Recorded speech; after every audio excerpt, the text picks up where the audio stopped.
एक ही लक्ष्य था कि गौतम बुद्ध की आत्मा को किसी व्यक्ति में प्रवेश कराना, क्योंकि वो जन्म तो नहीं ले पा रहे। फिल्म के बहुत सारे कलाकारों से निकट से जुड़ा हुआ रहा हूँ, उनके जीवन की असली कहानी जानता हूँ। उनका जीवन औसत आदमी के जीवन से भी गया बीता है। उनकी ज़िंदगी में प्रेम है ही नहीं।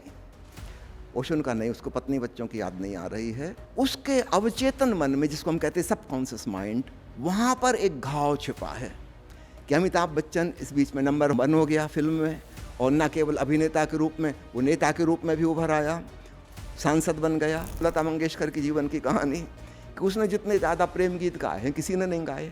प्रेम उनके जीवन में नहीं घटा, उनके सब गाने झूठ हैं। माला तोड़ने में उनके भीतर की वह नेगेटिव एटीट्यूड और मनोदशा तो प्रकट होती है। शीला उस समय एक तानाशाह बन गई थी, एक डिक्टेटर बन गई थी। डॉक्टर अमृतो ने अंतिम वचन जो ओशो से कहा कि Osho, it seems this is it. Osho ने हल्का सा सिर हिलाया, कहा कि यस दिस इज़ इट। और 31 अक्टूबर 84 जब भगवान ओशो ने दोबारा बोलना स्टार्ट किया, मौन व्रत, उसी दिन एक और चीज़ हुई थी, इंदिरा गांधी जी की हत्या हुई थी। तो ये कुछ कनेक्शन था?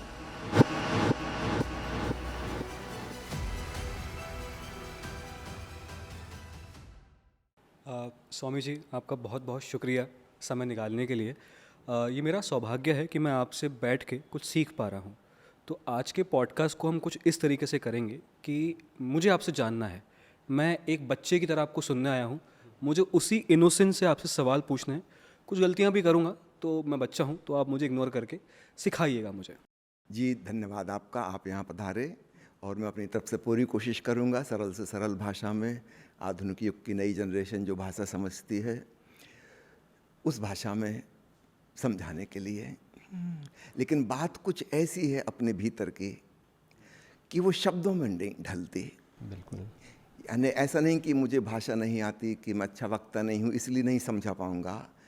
वह बात ही अकथनीय है, एक रहस्यमयी अनुभूति है जिनको हम शब्दों में व्यक्त नहीं कर सकते, क्योंकि हमारे शब्द, हमारी वोकैबुलरी बनी है बाहर की वस्तुओं के बारे में, जगत के बारे में बताने के लिए। भीतर की कोई बात समझा पाना बहुत मुश्किल है। तो इसलिए मैं एडवांस में ही आपसे क्षमा मांग ले रहा हूँ कि मैं अपनी पूरी कोशिश करूँगा सरल से सरल शब्दों में बताने की। फिर भी मैं यह जानता हूँ कि वह बात उसमें समाएगी नहीं जो मैं एक्चुअल जानता हूँ। तो मैं शेयर करना तो चाहता हूँ, लेकिन वह बात ही ऐसी है कि शेयर नहीं होती। हाँ, आप अपने भीतर जान सकते हैं, आप अपने भीतर जान सकते हैं अगर आप प्रयोग करने को राजी हैं। तो बौद्धिक रूप से, वैचारिक रूप से, फिलॉसफी के रूप में तो उसको नहीं समझा जा सकता, लेकिन कुछ इशारा, कुछ संकेत मिल जाते हैं, इंडिकेशन।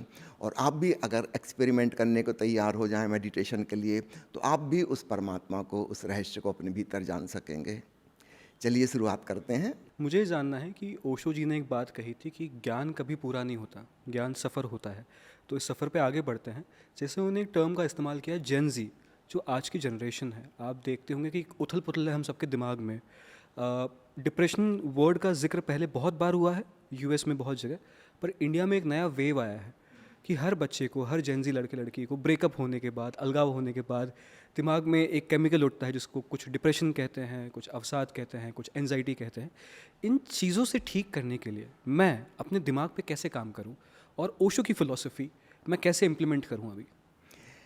देखिए, मेडिटेशन का उपयोग, ओशो की फ़िलॉसफी का, उनकी शिक्षा का उपयोग, जिनको हम बीमारियां कहते हैं, डिप्रेशन की बीमारियां, स्किज़ोफ्रेनिया की बीमारियां, ऑब्सेसिव कंपल्सिव डिसऑर्डर की बीमारियां, या इस प्रकार के बहुत से मनोरोग हैं, इनके प्रिवेंशन के लिए मेडिटेशन काम करेगी वैक्सीनेशन की तरह।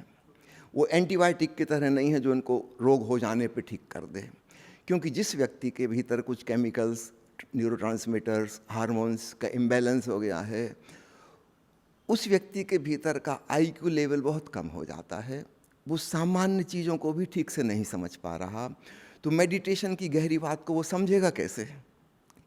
यानी उसकी सोच समझ की प्रवृत्ति उसकी बहुत कम हो गई, इंटेलिजेंस लेवल उसका कम हो गया, तो एक सूक्ष्म अध्यात्म के रहस्य को वो समझ ही नहीं पाएगा, वो मेडिटेशन कर ही नहीं पाएगा। तो जैसे मेडिकल भाषा में हम 2 शब्दों का इस्तेमाल करते हैं, एक होता है क्योरेटिव, आपको इन्फेक्शन हो गया और एक एंटीबायोटिक दिया और वो ठीक हो गया, और एक होता है प्रिवेंटिव, अभी इन्फेक्शन हुआ नहीं है लेकिन एक टीका लगा दिया गया है, अब इन्फेक्शन हो नहीं सकता। तो मेडिटेशन का उपयोग मानसिक रोगों में प्रिवेंटिव रोल निभा सकता है, क्यूरेटिव रोल नहीं निभा सकता, क्योंकि उस व्यक्ति के अंदर एक सूक्ष्म बुद्धिमत्ता, एक प्रज्ञा, एक विवेक, एक विजडम की आवश्यकता है कि वो गहरी बात को समझ सके और उसको अपने जीवन में लागू कर सके। तो जब वह सामान्य है, स्वस्थ है, तब तो वो कर सकता है। लेकिन एक बार वो डिप्रेसिव टेंडेंसी में चला गया, उसको सुसाइडल थिंकिंग चलने लगी, स्प्लिट माइंड हो गया, दोहरी पर्सनालिटी जिसको हम कहते हैं, स्किज़ोफ्रेनिया हो गया, अब तो उसको साधारण बात भी समझ में नहीं आ रही, तो अध्यात्म की गहरी बात वो कैसे पकड़ पाएगा। इसलिए मैं कहता हूँ कि meditation can be used as a vaccination. जब कोई व्यक्ति सामान्य है, स्वस्थ है, उसकी बुद्धि ठीक काम कर रही है, तब अगर वो ध्यान का सूत्र पकड़ ले, फिर वो कभी डिप्रेशन में जाएगा ही नहीं, फिर उसको ये मानसिक रोग नहीं होंगे। आजकल सबसे बड़ा रोग एंग्जाइटी हो गया है। पुराने ज़माने में इसको न्यूरोसिस में गिनते थे जब मैं मेडिकल कॉलेज में पढ़ता था। अब किन्हीं लोगों ने आपत्ति उठाई कि उसको पागलपन में ना गिना जाए, क्योंकि वो इतना कॉमन हो गया, नहीं तो इतने सारे लोगों को पागलखाने में बंद कहाँ करेंगे। मैं कभी कभी मजाक में कहता हूँ कि मानसिक रोगों की दर इतनी तेज़ी से बढ़ रही है कि अब पागल खाने की बजाय हमें स्वस्थ खाने बनाने बचेंगे। थोड़े बहुत लोग बचे हैं स्वस्थ, तो उनको वहीं बंद कर दो, आइसोलेट कर दो, ये भी कहीं पागलों के प्रभाव में ना आ जाएं। तो एंग्जाइटी और डिप्रेशन, ये दो रोग अगर आप इनका इंसिडेंस देखेंगे नेट पे निकाल के, तो आप पाएंगे इन्होंने पेंडेमिक का रूप ले लिया है। जैसे कोविड हुआ था ना, पूरा विश्व उससे प्रभावित हो गया। ठीक है, कुछ देशों में ज़्यादा, कुछ देशों में कम, लेकिन अब प्रभावित कोई नहीं बचा। तो लगभग वैसी स्थिति पेंडेमिक की हो गई है। लोग डिप्रेशन में जा रहे हैं, एंग्जाइटी में जा रहे हैं, अनिद्रा से पीड़ित हो गए हैं, जीवन में कोई अर्थ उनको समझ में नहीं आया, और तब नेचुरली एक सुसाइडल टेंडेंसी डेवलप हो जाती है कि हम मर ही क्यों ना जाएं, जिंदा रहने से फ़ायदा क्या। तो जिस प्रकार से इसका ग्राफ तेज़ी से ऊपर उठता जा रहा है, अगर हम उसको प्रोजेक्ट करें फ्यूचर में, तो निश्चित रूप से हम एक बहुत खतरनाक विश्व स्थिति में जा रहे हैं। मानसिक रूप से बहुत ही बड़ा इसका दुष्परिणाम होने जा रहा है, और समय रहते इसके लिए कुछ करना ज़रूरी है। मैं कहता हूँ मेडिटेशन बुद्ध और महावीर के ज़माने में उतना ज़रूरी नहीं था, अनिवार्य नहीं था जितना आज है, क्योंकि अब हमारे सर्वाइवल के लिए ज़रूरी है। हम शांत रह पाएँ, प्रेमपूर्ण रह पाएँ, एक भाईचारे की स्थिति में रह सकें, बिना हिंसा के, बिना युद्ध के, बिना आतंक के, बिना आत्महत्या किए। ये बहुत बड़ी सौभाग्य की बात होगी, और ऐसा केवल ध्यान के द्वारा ही संभव है। और आपने जो सवाल पूछा उसका उत्तर मैं पुनः दोहरा दूं। पहले जो मैंने कहा था कि हमें समय रहते, जब हम स्वस्थ हैं, भले चंगे, हमारा दिमाग भली भांति काम कर रहा है, उस समय अगर हम शांत होना, ध्यानस्थ होना सीख गए, तो फिर हम इन सारे उपद्रव से बच जाएंगे। एक बार इसमें फंस गए, इसकी गिरफ्त में आ गए, फिर निकलना बहुत मुश्किल है, नामुमकिन है। एक डॉक्टर के रूप में मैं आपसे कहना चाहूँगा कि अन्य शारीरिक बीमारियों में तो मेडिकल साइंस ने काफ़ी उन्नति कर ली है ना, बहुत सी बीमारियां तो अब बिल्कुल ही सदा के लिए समाप्त हो गई दुनिया से, लेकिन मानसिक बीमारियों का दर क्रमशः बढ़ता ही जा रहा है, और इस पर अभी तक कोई बहुत इफ़ेक्टिव मेडिसिन नहीं बनी है। मेडिसिन एंटी डिप्रेसेंट भी हैं, लेकिन नॉट सो इफ़ेक्टिव है ना, यदा कदा किसी पे असर कर जाते हैं या टेम्पररी असर दिखाते हैं। हम पाते हैं 6 महीने बाद वो फिर वैसे ही हो गया है ना, उसको बाहर निकालना बहुत मुश्किल है। इसलिए मैंने कहा meditation can work as vaccination for prevention, but can not be used as a cure, है ना। बट स्वामी जी, मुझे इस बात के 3 पहलू निकले। एक, आपने कहा कि IQ, जब मैं उस दशा में हूँ कि मैं सही गलत नहीं देख पा रहा हूँ, तो मेरा IQ लेवल नीचे गया है। बट कई डॉक्टर ये कहते हैं कि EQ and IQ is indirectly proportionate to each other. एक बात तो ये है, मुझे इस पे आपका एक क्लैरिटी चाहिए। दूसरी बात, आपने कहा कि it can be prevented not cured. पर अब जो इंसान जिसने वो लाइन क्रॉस कर ली है, वो प्रिवेंट करने के टाइम वो इतना सहज, इतना कॉन्शियस नहीं था, और अब वो क्योर करने के लिए क्यों ऐसा है कि मेडिकल साइंस, क्योंकि आप डॉक्टर हैं, तो ऐसा क्यों है कि हम अभी तक उसका इलाज नहीं ढूंढ पाए? कोई इलाज है क्योर करने के लिए बाय एनी चांस? देखिए, अभी तक जितनी प्रगति मेडिकल साइंस ने साइकेट्री के क्षेत्र में की है, मैं उसकी बता रहा हूँ कि हम एक कन्फर्मेटिव ट्रीटमेंट नहीं कर पा रहे हैं किसी का, है ना। थोड़े दिन हम दवाई देते हैं उसको, इस बीच में उस बीमारी के नेचुरल अप डाउन्स भी हैं। ऐसा नहीं है कि डिप्रेशन वाला हमेशा डिप्रेशन में रहता है, बीच बीच में कभी एलिवेट हो जाता है, जिसको हम कहते हैं ना बाइपोलर डिसऑर्डर, है ना। कभी वो बहुत एक्साइटेड होता है, बड़ी खुशी में आशा और उमंग से भरा होता है, और फिर बुरी तरह से निराशा के गड्ढे में गिरता है, उसका आउटलुक बिल्कुल अंधकारपूर्ण हो जाता है। तो अप्स एंड डाउन्स चलते हैं। कोई कोई व्यक्ति को आप देखेंगे 6 महीने बड़े उमंग और उत्साह में है, एकदम ऑप्टिमिस्टिक, और फिर 6 महीने बिल्कुल पैसिमिस्टिक हो गया। तो अप एंड डाउन चल रहा है। अब क्या होता है कि इस बीच में जो मेडिकल ट्रीटमेंट चल रहा था और वो स्वाभाविक रूप से अच्छा हुआ, तब हम क्रेडिट देंगे कि ये वाली दवाई से ठीक हो गया। लेकिन हम भली भांति जानते वही दवाई दोबारा काम नहीं करेगी। This was just a coincidence. वो ठीक होने ही वाला था। उस समय जिस पैथी का जो ट्रीटमेंट हम ले रहे थे, हम कहेंगे इसकी वजह से अच्छा हो गया, लेकिन ये कोई पक्का सबूत नहीं है कि उससे ठीक हुआ है, क्योंकि वो अप एंड डाउन बार बार आएंगे। फिर दोबारा हम यही मेडिसिन ट्राई करेंगे, इससे भी हाई डोज में ट्राई करेंगे, तब भी हम पाएंगे हम असफल हो गए, है ना। तो इसलिए मेडिकल साइंस में अन्य चीज़ों का ट्रीटमेंट तो बहुत अच्छे से खोज लिया गया है। समझो स्मॉल पॉक्स का किसी को वैक्सीनेशन लग गया, 100% गारंटी है पूरी ज़िंदगी में उसको कभी स्मॉल पॉक्स नहीं होगा। एक बार पोलियो ड्रॉप एक बच्चे को पिला दी गई है छोटी उम्र में, ज़िंदगी भर में इसको कभी पोलियो नहीं होगा, 100% गारंटी, उसके अंदर इम्यूनिटी पैदा हो गई। साइकेट्रिक बीमारियों में ऐसी कोई इम्यूनिटी पैदा करने का उपाय आज तक नहीं खोजा जा सका, और इसका पता ही तब चलता है जब बात बहुत आगे बढ़ गई।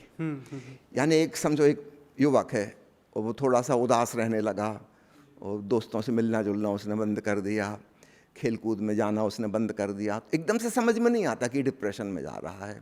जब सीवियरिटी बढ़ जाती है, अब वो घर से बाहर ही नहीं निकलता, कोई दोस्त का फ़ोन आता है वो स्विच ऑफ कर देता है, खाना खाने में उसको कुछ रुचि नहीं बची, उसकी माँ पीछे पड़ी, बेटा खाना खा ले, खाना खा ले, वो कम्बल ओढ़ कर लेटा हुआ है। तब घर के लोगों को शक होता कि इसको क्या हो गया। मतलब ऑलरेडी काफ़ी देर हो चुकी, उसके इनिशियल सिम्टम्स में हम उसको नहीं पकड़ पाए, और अगर हम पकड़ भी लें तो वो मानने को तैयार नहीं होगा। परिवार के लोग मानने को तैयार नहीं होंगे कि हमारा बेटा मेंटली डिस्टर्ब्ड हो गया है। उनको बड़ा शॉक लगता है, क्या हो गया ऐसा। तो ऑलरेडी देर हो जाती है ट्रीटमेंट में। ट्रीटमेंट के लिए हम तब पहुंचते हैं, हम किसी को मानसिक रूप से रुग्ण तब मानते हैं जब वो ऑलरेडी एक बॉर्डर लाइन क्रॉस कर चुका जी। है ना, उसको 6-8 महीने हो चुके हैं भुगतते भुगतते। तब घर के लोगों को समझ में आता है कि कुछ, पहले हम सोचते हैं कुछ शारीरिक गड़बड़ होगी, कुछ न्यूट्रिशन में कमी हो गई होगी, किसी बात पे नाराज़ है, किसी बात पे उदास हो गया है, लेकिन एक्चुअली उसके भीतर कुछ इंटरनल चेंज हो गया है केमिकल्स का, है ना, जिसको कि बाहर से मेडिसिन दे के क्योर किया जा सकता है इनिशियल स्टेट में। बाद में बहुत कठिन होगा क्योंकि चेंजेस बहुत ज़्यादा हो चुके। इसलिए मैंने कहा ये थोड़ा सा ट्रिकी मामला है, और अभी तक मेडिकल साइंस बहुत अच्छी पकड़ इस पे नहीं बना पाई है। मैं नहीं जानता भविष्य में क्या होगा, हो सकता है कोई बिल्कुल नया आविष्कार हो जाए, कोई एकदम नई मेडिसिन आ जाए, लेकिन जो पिछले 50-60 साल से चली आ रही है मेडिसिन, उस ढर्रे पर अगर हम आगे बढ़े तो कुछ विशेष आशा नज़र नहीं आती। आखिर उन्हीं ड्रग्स का हम थोड़ा बहुत इम्प्रूवमेंट करेंगे तो उसमें वैसे ही कोई असर नहीं है, तो थोड़ा बहुत इम्प्रूवमेंट करने पे भी 10-5% फ़र्क पड़ेगा। हाँ, ये हो सकता है कोई ड्रामेटिक चेंज, है ना, क्योंकि वैज्ञानिक कोई नई चीज़ का आविष्कार करते हैं, कोई नई सूझबूझ, उनको प्रेरणा आ जाती है। कई बार ऐसा होता है बिल्कुल नई चीज़ कोई आ जाएगी जो हम सोच भी नहीं सकते थे और वो इफ़ेक्टिव होगी। तो बाहर से कुछ उपाय भविष्य में किया जा सकेगा, हम इसकी आशा और उम्मीद करते हैं, लेकिन मेडिटेशन का रोल इसमें नहीं रहेगा, क्योंकि वह व्यक्ति इतना समझ योग्य ही नहीं बचा कि हम उसको मेडिटेशन की सूक्ष्म बात बता सकें। बट स्वामी जी, मैं जैसे जिन बीमारियों का आपने नाम लिया उसमें एक बीमारी है PTSD। मैं उससे ग्रसित था कुछ साल, और मैंने भी वो दवाइयों को इस्तेमाल किया है, और मैंने भी चीज़ देखी है कि वो डोज़ ऊपर नीचे से एक नशे की तरह आप बस सोते रहते हैं। अब जो इंसान उस तरफ चला गया है, मेडिकल साइंस में कोई इसका तरीका नहीं है। आपने कहा मेडिटेशन से भी वो इंसान इतना सहज नहीं है कि इतना कॉन्शियस नहीं है कि वो समझ पाएगा।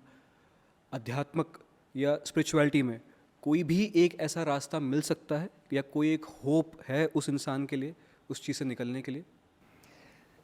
मैंने जैसे पहले कहा कि उसको एडवांस में ही कुछ तैयारी करनी होगी। हम ये मान के चले, जैसे कि जब कोरोना फैला था तो क्या हुआ था, हम सबको पता था आज मुझे नहीं हुआ लेकिन कल मुझे हो सकता है और इसलिए टीका लगवा लूं, जी, है ना। एक जनरल कॉन्शसनेस सारी दुनिया में फैलाई गई थी। तो आप पत्रकार हैं, आपका काम दुनिया को जागृत करना है, हम किन खतरों की तरफ बढ़ रहे हैं, इस बात को फैलाइए कि आज आपके घर में, आपके परिवार में किसी को डिप्रेशन नहीं हुआ है तो आप don't take it for granted कि कभी नहीं होगा, है ना। कभी भी हो सकता है, जरा सी किसी बात पे हो सकता है ना। जरा से शेयर अप एंड डाउन हो जाते हैं और लोगों को डिप्रेशन हो जाता है, सुसाइड कर लेते हैं। अभी थोड़े दिन पहले मैं पढ़ रहा था, कोटा में किसी लड़की को 99% नंबर मिले और उसने सुसाइड कर लिया। वो एक्सपेक्ट कर रही थी पूरे 100% के। अब उसका एक्सपेक्टेशन, उसकी एम्बिशन बहुत ज़्यादा है। और इसमें माता पिता का भी योगदान है। इस आत्महत्या को मैं आत्महत्या नहीं कहता, ये सामाजिक हत्या है। परिवार के लोग पीछे पड़ेंगे, तुम्हारे इतने नंबर आना चाहिए, टीचर पीछे पड़े हैं, कोचिंग क्लास वाले पीछे पड़े हैं कि हमारी संस्था की इज्जत का सवाल है, परिवार वाले कह रहे हैं हमारी खानदान की इज्जत का सवाल है। उस बच्चे को हमने इतना प्रेशराइज कर दिया कि उसका 1 नंबर कम आया तो वो आत्महत्या कर ले। वो सोच रही कि अब मैं मुंह दिखाने लायक नहीं रही, अपने पेरेंट्स से मैं क्या कहूँगी, अपने टीचर्स को मैं क्या कहूँगी, उन्होंने बड़ी उम्मीद मुझसे बांध कर रखी थी। तो इसमें अकेली वह लड़की ही जिम्मेवार नहीं है आत्महत्या करने के लिए, डिप्रेशन में जाने के लिए। अब मैं आपकी बात पर आता हूँ। परिवार, समाज, शिक्षक, सब तरफ से सब लोग जिम्मेवार हैं, क्योंकि इन लोगों ने ही हमारे भीतर ऐसी एम्बिशन जगाई थी कि तुम ये करके दिखाओ। ये हमसे बहुत ज़्यादा एक्सपेक्ट कर रहे थे जो हमारी औकात के बाहर था। आखिर मैं वही कर सकता हूँ जो मैं कर सकता हूँ। हर व्यक्ति की एक क्षमता है, सब लोग एक से तो नहीं हो सकते। They are expecting too much, है ना। तो हम बच्चों को फोर्स कर रहे हैं समहाउ डिप्रेशन में जाने के लिए। तो इस बात की सजगता आप पत्रकारों को फैलानी चाहिए कि अपने बच्चों को फोर्स मत कीजिए। ये देखिए उसके भीतर का स्वधर्म क्या है, उसकी निजी क्षमता, उसके भीतर हिडन टैलेंट क्या है। हो सकता है वो अच्छा कवि बन सकता हो, लेकिन उसको गणित करना नहीं आता। Don't force mathematics on him, है ना। कवियों को गणित नहीं आता, गणित करने वालों से कविता नहीं बनती। हमारे ब्रेन के अलग अलग हिस्से हैं, किसी में कोई चीज़ डेवलप है, किसी में कोई चीज़ डेवलप है। कोई अच्छा गीतकार, संगीतकार, गायक बन सकता है, हो सकता है वो अच्छा व्यापारी नहीं बन सकता। हम उसको ज़बरदस्ती MBA पढ़ाने की कोशिश ना करें। उसके भीतर क्या क्षमता है हम उसको विकसित करने का उपाय करें। अगर एक ऐसा माहौल सारे देश में, सारे विश्व में बनाया जा सके, और इसमें सबसे ज़्यादा इम्पॉर्टेंट रोल होगा पेरेंट्स का और टीचर्स का। इनको चाहिए कि बच्चों के मनोवैज्ञानिक अध्ययन करें, वो क्या बन सकता है, क्या कर सकता है, हम उसी दिशा में उसको प्रेरित करें। अगर वो अच्छा डांसर बन सकता है तो वो डांसर बने, अगर वो खिलाड़ी बन सकता है तो वो खिलाड़ी बने। क्या ज़रूरत है उसको फिजिक्स और केमिस्ट्री पढ़ाने की, उसको खिलाड़ी बनने दो। दुनिया में हमें सबकी ज़रूरत है ना। तो कोई 20-25% बच्चे होंगे जिनको एक्चुअल जो आज पढ़ाई चल रही है उसमें रुचि है, 75% को बिल्कुल नहीं है। उनके लिए वो बोझ स्वरूप है, वो उस बोझ के नीचे दबे जा रहे हैं, कुचले जा रहे हैं, और वो बहुत गिल्ट फीलिंग्स महसूस करते हैं कि मेरे माता पिता इतना पैसा खर्च कर रहे हैं मेरे ऊपर और मैं स्कोर नहीं कर पा रहा हूँ, मेरी बुद्धि उतनी नहीं है। गिल्ट फीलिंग आ जाती है, यहाँ से फिर डिप्रेशन पकड़ता है। वो देखता है कि उसका दूसरा साथी, उसको इतने ज़्यादा नंबर मिल गए, वो मुझे नहीं मिल पाए। भाई उसकी क्षमता थी, आपकी नहीं है। तो हमें प्रत्येक बच्चे के असाधारण होने के, अद्वितीय होने की महिमा गानी चाहिए। हमको हर बच्चे को कहना चाहिए, बेटा यू आर जस्ट यूनिक। तुम्हारे जैसा बच्चा आज तक ना दुनिया में कभी हुआ है, ना आज 8 अरब लोगों में है, और ना भविष्य में कभी होगा। तुम अद्भुत हो, बेजोड़ हो, तुम्हें स्वयं होना है, तुम्हें किसी और के जैसा नहीं होना।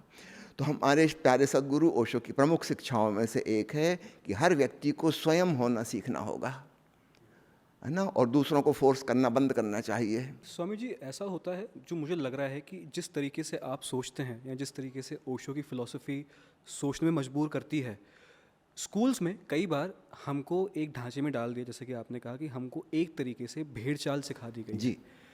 इसका रूट कॉज ये है जो मुझे लगता है कि हमें स्कूल में बेसिक एजुकेशन नहीं दी है। मुझे कभी ये नहीं सिखाया कि मैं पैसा कैसे संभालूं, मुझे कभी ये नहीं सिखाया कि डिटैचमेंट कैसे होता है, जो आजकल लोग समझ नहीं पा रहे हैं। क्योंकि हमें बचपन से ही जितनी भी कविताएं हैं, बॉलीवुड है, न्यूज़ हैं, सब ने बताया कि प्यार कैसा होता है, और हमने प्यार को बहुत ग्लोरीफाई किया है कि एक हीरो है, वो लेता हीरोइन को and happily ever after. But जो उसके बाद का प्रोसेस है, कभी स्कूल वो ने बताने लायक नहीं है। कभी स्कूल ने मुझे बताया नहीं कि डिटैचमेंट और ब्रेकअप से कैसे डील करूं, जी। या इस सोच को लेके मैं कैसे हर हर चीज़ के अंदर क्वेश्चंस पूछ सकूं, या मैं क्यूरियस रह सकूं। तो ये जो चीज़ है जिस पे अभी आधा हिंदुस्तान जो है, जो युवा युवतियां हैं जो सोचते हैं कि डिटैचमेंट हमको आता ही नहीं है, कि दुनिया ख़त्म है, वो प्रोसेस क्या होता है? डिटैचमेंट कैसे करूं मैं? बहुत अच्छा सवाल आपने पूछा है, एक महत्वपूर्ण मुद्दा आपने उठाया है। हमारी सारी कहानियाँ, कविताएं, उपन्यास, फिल्मी कहानियाँ, किस्सा, सब ग्लोरीफाई कर रहे हैं एक चीज़ को, उसके उजले पक्ष को। उसके पीछे एक अंधेरा पक्ष भी है, उसकी कहीं चर्चा ही नहीं आती। वहाँ जो पंडित फेरा लगाने लगा, मंत्र पढ़ने लगा शादी के, वहाँ पे दी एंड हो जाता है कहानी का। इसके बाद असली कहानी शुरू होती, वो किसी को हमने बताई ही नहीं। इसके बाद लड़ाई झगड़ा भी होगा, क्रोध कलह भी होगी, तलाक भी होगा, सब कुछ होगा, है ना। साधारण जीवन जिएंगे वो भी, लेकिन हमने प्रेम को आकाश में उठा दिया और छोटे छोटे बच्चों के मन में एक कल्पना, एक हाइपोथेटिकल प्रोसेस उनके भीतर शुरू कर दी कि उनके जीवन में ऐसा कुछ हो, उसकी वो कामना करने लगे। अब फिल्मी कहानी तो बिल्कुल झूठी है। ना तो उस हीरोइन के जीवन में ऐसा प्रेम हुआ है एक्चुअल, ना उस हीरो के जीवन में हुआ है। ओशो के माध्यम से मैं तो फिल्म के बहुत सारे कलाकारों से निकट से जुड़ा हुआ रहा हूँ, उनके जीवन की असली कहानी जानता हूँ। उनका जीवन औसत आदमी के जीवन से भी गया बीता है। उनकी ज़िंदगी में प्रेम है ही नहीं। वो प्रेम की एक्टिंग करना जानते हैं, उसमें एक्सपर्ट हो गए हैं, वो भी उन्होंने ट्रेनिंग ली है कहीं से, और सामने डायरेक्टर खड़ा है उनके डंडा लिए, वो 4 बार रीटेक करवाता है। हम जो पर्दे पे देख रहे हैं वो बिल्कुल 100% झूठ है, उसमें कुछ भी सच्चाई नहीं है। ना उसका क्रोध सच है, ना उसका प्रेम सच है, कुछ भी सच नहीं है। डायरेक्टर के द्वारा निर्देशित एक महान पटकथा लेखक ने इसके संवाद लिखे थे, और इसको 4-4, 6-6 बार बुलवाया जा रहा है, और अच्छे से बोलो, और अच्छे से बोलो। हमारे एक सन्यासी थे ओशो के, विजयानंद जी, देवानंद के भाई, जो फिल्म डायरेक्टर थे। एक बार उन्होंने मज़ेदार किस्सा सुनाया था कि खलनायक के मरने का सीन था, उसको गोली लगी और उसके प्राण निकल रहे हैं, वो तड़फ रहा है, कुछ डायलॉग बोल रहा है। ये 2-3 बार उससे एक्टिंग करवा चुके थे, लेकिन ये इनको तसल्ली नहीं हुई, ये डायरेक्टर थे उस फिल्म में, कि और अच्छे से मरो। आखिर मैंने कहा कि अपने मरने में कुछ प्राण डालो। Bring more life to your death. सब झूठ है, उसका मरना भी झूठ है, जीना भी झूठ है, उसके डायलॉग भी झूठ हैं, उसकी ज़िंदगी में ऐसा कुछ भी नहीं है, इसका 1% भी नहीं है। मैंने सुना है मुल्ला नसरुद्दीन के बारे में, ओशो के हास्य कलाकारों में से एक है ना। मुल्ला नसरुद्दीन अपनी बीवी के साथ फिल्म देखने गया था टाकीज में, और वहाँ बड़ा रोमांटिक सीन चल रहा था, और बड़े बड़े डायलॉग काव्यात्मक अंदाज में बोले जा रहे थे, और नसरुद्दीन की पत्नी ने उसको कोहनी मारी, कहा कि क्यों जी, ऐसा प्यार तुम मुझे क्यों नहीं करते। नसरुद्दीन का चुप रहे, तू जानती उसने 3 घंटे प्रेम करने के 3 करोड़ लिए हैं। हम फ्री फोकट में जितना कर देते उतनी को बहुत समझ। सब झूठ है, पैसे की खातिर है, और इसमें बहुत ज़्यादा ग्लोरीफाई किया गया है। लेकिन हमारे मन में एक कल्पना बैठ जाती है। बचपन में क्या होता है कि बच्चे के पास विवेक बुद्धि नहीं है, उसको ये भी नहीं पता कि ये सब झूठ है, ये अभिनेता अभिनेत्री बिल्कुल 100% झूठे हैं। वो इसको सच समझता है। बच्चे के अंदर सपना और सच में भी भेद करने की क्षमता नहीं होती, वो भी धीरे धीरे विकसित होती है। अक्सर आपने देखा होगा 2 साल का बच्चा उठ के सुबह बैठा और रोने लगा कि मेरे खिलौने की टांग टूट गई। अब उसको कितनी बताओ कि ये रखा है तुम्हारे खिलौना, टांग नहीं टूटी, लेकिन उसने सपने में देखा था, वो उसको रियल मान रहा है अभी भी। तो कुछ ऐसा बचकानापन किशोरावस्था में चलता है, विशेषकर 12, 13, 14 साल की उम्र में। हमारे भीतर जो एड्रिनल ग्लैंड है, पिट्यूटरी ग्लैंड है, हाइपोथैलेमस और विभिन्न ग्लैंड से इस प्रकार का सिक्रीशन होता है, विशेषकर सेक्स हार्मोन्स का सिक्रीशन होता है, जो हमारे अंदर ड्रीम्स क्रिएट करते हैं। बहुत अच्छा सपना, बहुत सौंदर्य हमें दिखाते हैं। याद रखना, वो केमिकल इफेक्ट है। एक युवक एक युवती के प्रेम में पड़ गया, उसको वो जितनी सुंदर दिख रही है ऐसी एक्चुअल नहीं है, लेकिन ये under a chemical effect, hallucination, उसको तो सच लग रहा है। वो तो अपनी कहा, मैंने अपनी आंखों से देख रहा, उसके जैसी विश्व सुंदरी दुनिया में नहीं है, और उसके दोस्त मजाक उड़ा रहे हैं कि तुम किस लड़की के चक्कर में पड़ गए। किसी को वैसा नहीं दिख रहा, क्योंकि उनके भीतर प्रेम नहीं पैदा हुआ है। जब उनको प्रेम पैदा हो जाएगा किसी के प्रति, उनको वो भी अप्सरा लगेगी। शादी होने के बाद पता चलेगा कि ये तो चुड़ैल है तब तक बहुत देर हो गई। लेकिन फिल्म में वो वाली कहानी आती नहीं है चुड़ैल वाली, हम अप्सरा तक ही बात को ख़त्म कर देते हैं। तो जिंदगी की आधी अधूरी सच्चाई, और वो भी बहुत ज़्यादा मैग्नीफाई करके हम प्रस्तुत करते हैं, और छोटे छोटे बच्चों के मन में किशोर उम्र में वो बात गहरी जम जाती है, और वो उम्मीद लगा के बैठे हैं कि उनकी ज़िंदगी में ऐसा कुछ प्रेम का फूल खिले। और ऐसा तो होने वाला नहीं, जो होगा उसकी तुलना में वह बहुत साधारण लगेगा। अब जैसे नसरुद्दीन की पत्नी कह रही है कि तुम मुझे ऐसा प्रेम क्यों नहीं करते, वही नसरुद्दीन, उसका पति, उसको जो प्रेम कर रहा है जितना भी, वो रियल है, वास्तविक है, सच्चाई है उसमें। पर्दे पे जो चल रहा है रंग बिरंगा, ये बिल्कुल झूठ है, लेकिन झूठ इतना आकर्षक है कि उसकी तुलना में वास्तविकता फीकी पड़ जाती है। यानी एक पेंटर इतनी सुंदर पेंटिंग बना सकता है कि इतना सुंदर कोई स्त्री या पुरुष होती ही नहीं है ना। और उस पेंटिंग को देख के हमारे मन में छवि बन गई कि हम ऐसे व्यक्ति को खोजेंगे। भाई ऐसे व्यक्ति तो दुनिया में है नहीं। ये पेंटर ने तो सारे सुंदर लोगों की सुंदरता का सार निचोड़ एक कैनवास पर रख दिया। ये कोई एक व्यक्ति थोड़ी है, इसमें कुछ रंग किसी का होगा, कुछ रंग किसी और का होगा, कुछ, ये तो सार निचोड़ है, इत्र है पूरा। किसी फूल का ये खुशबू नहीं है। हम उसकी खोज में निकलेंगे और वो हमको कहीं मिलेगी नहीं, और फिर हम फ्रस्ट्रेटेड होंगे। तो हमें इस बात के प्रति लोगों को सजग करना चाहिए, विशेषकर बहुत छोटी उम्र से, कि जो कहानी तुम देख रहे हो, कविताएं जो पढ़ रहे हो, और अधिकांश कवि जो वो कविताएं लिखे हैं, उनके जीवन में भी वैसा प्रेम नहीं हुआ था। मैं कई बार बताता हूँ लता मंगेशकर की जीवन की कहानी, कि उसने जितने ज़्यादा प्रेम गीत गाए हैं किसी ने नहीं गाए, है ना। मैं समझता हूँ इतने गीत आज तक किसी ने गाए ही नहीं। इतनी लंबी उम्र उनको मिली हो, बहुत छोटी उम्र से उन्होंने गाना शुरू किया। उनके गानों को गा गा के करोड़ों लोगों ने प्यार किया होगा। जब प्यार किया तो डरना क्या।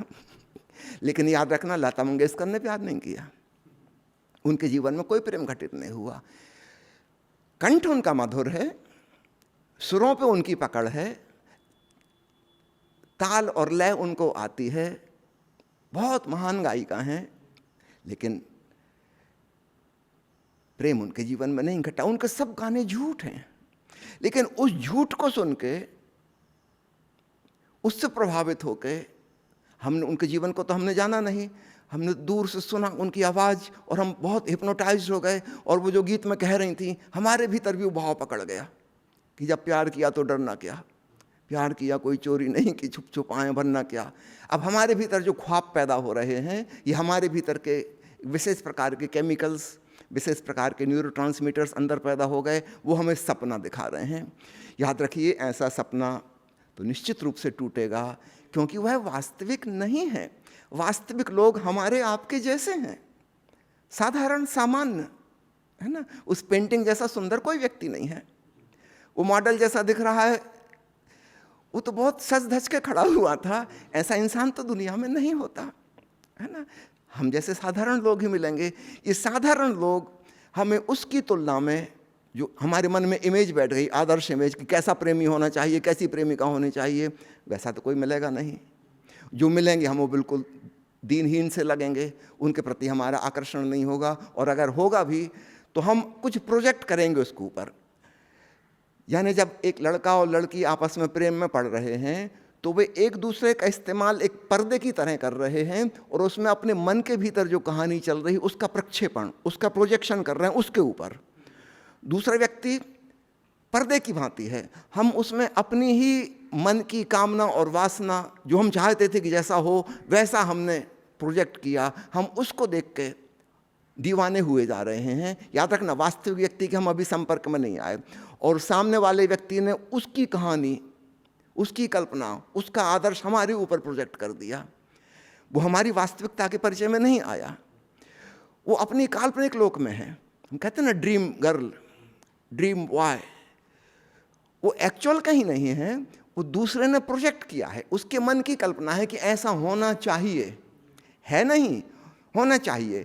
लेकिन जब वास्तविकता संपर्क में आएगी, ये लोग संग साथ रहेंगे कुछ दिन, तो कल्पना कितनी देर चलेगी, हमारी वास्तविकता संपर्क में आएगी। वो हमारे मन के मुताबिक नहीं है।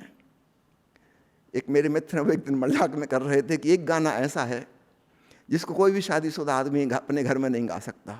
मैं थोड़ा हैरान हुआ, मैंने कहा बताइए कौन सा गाना है?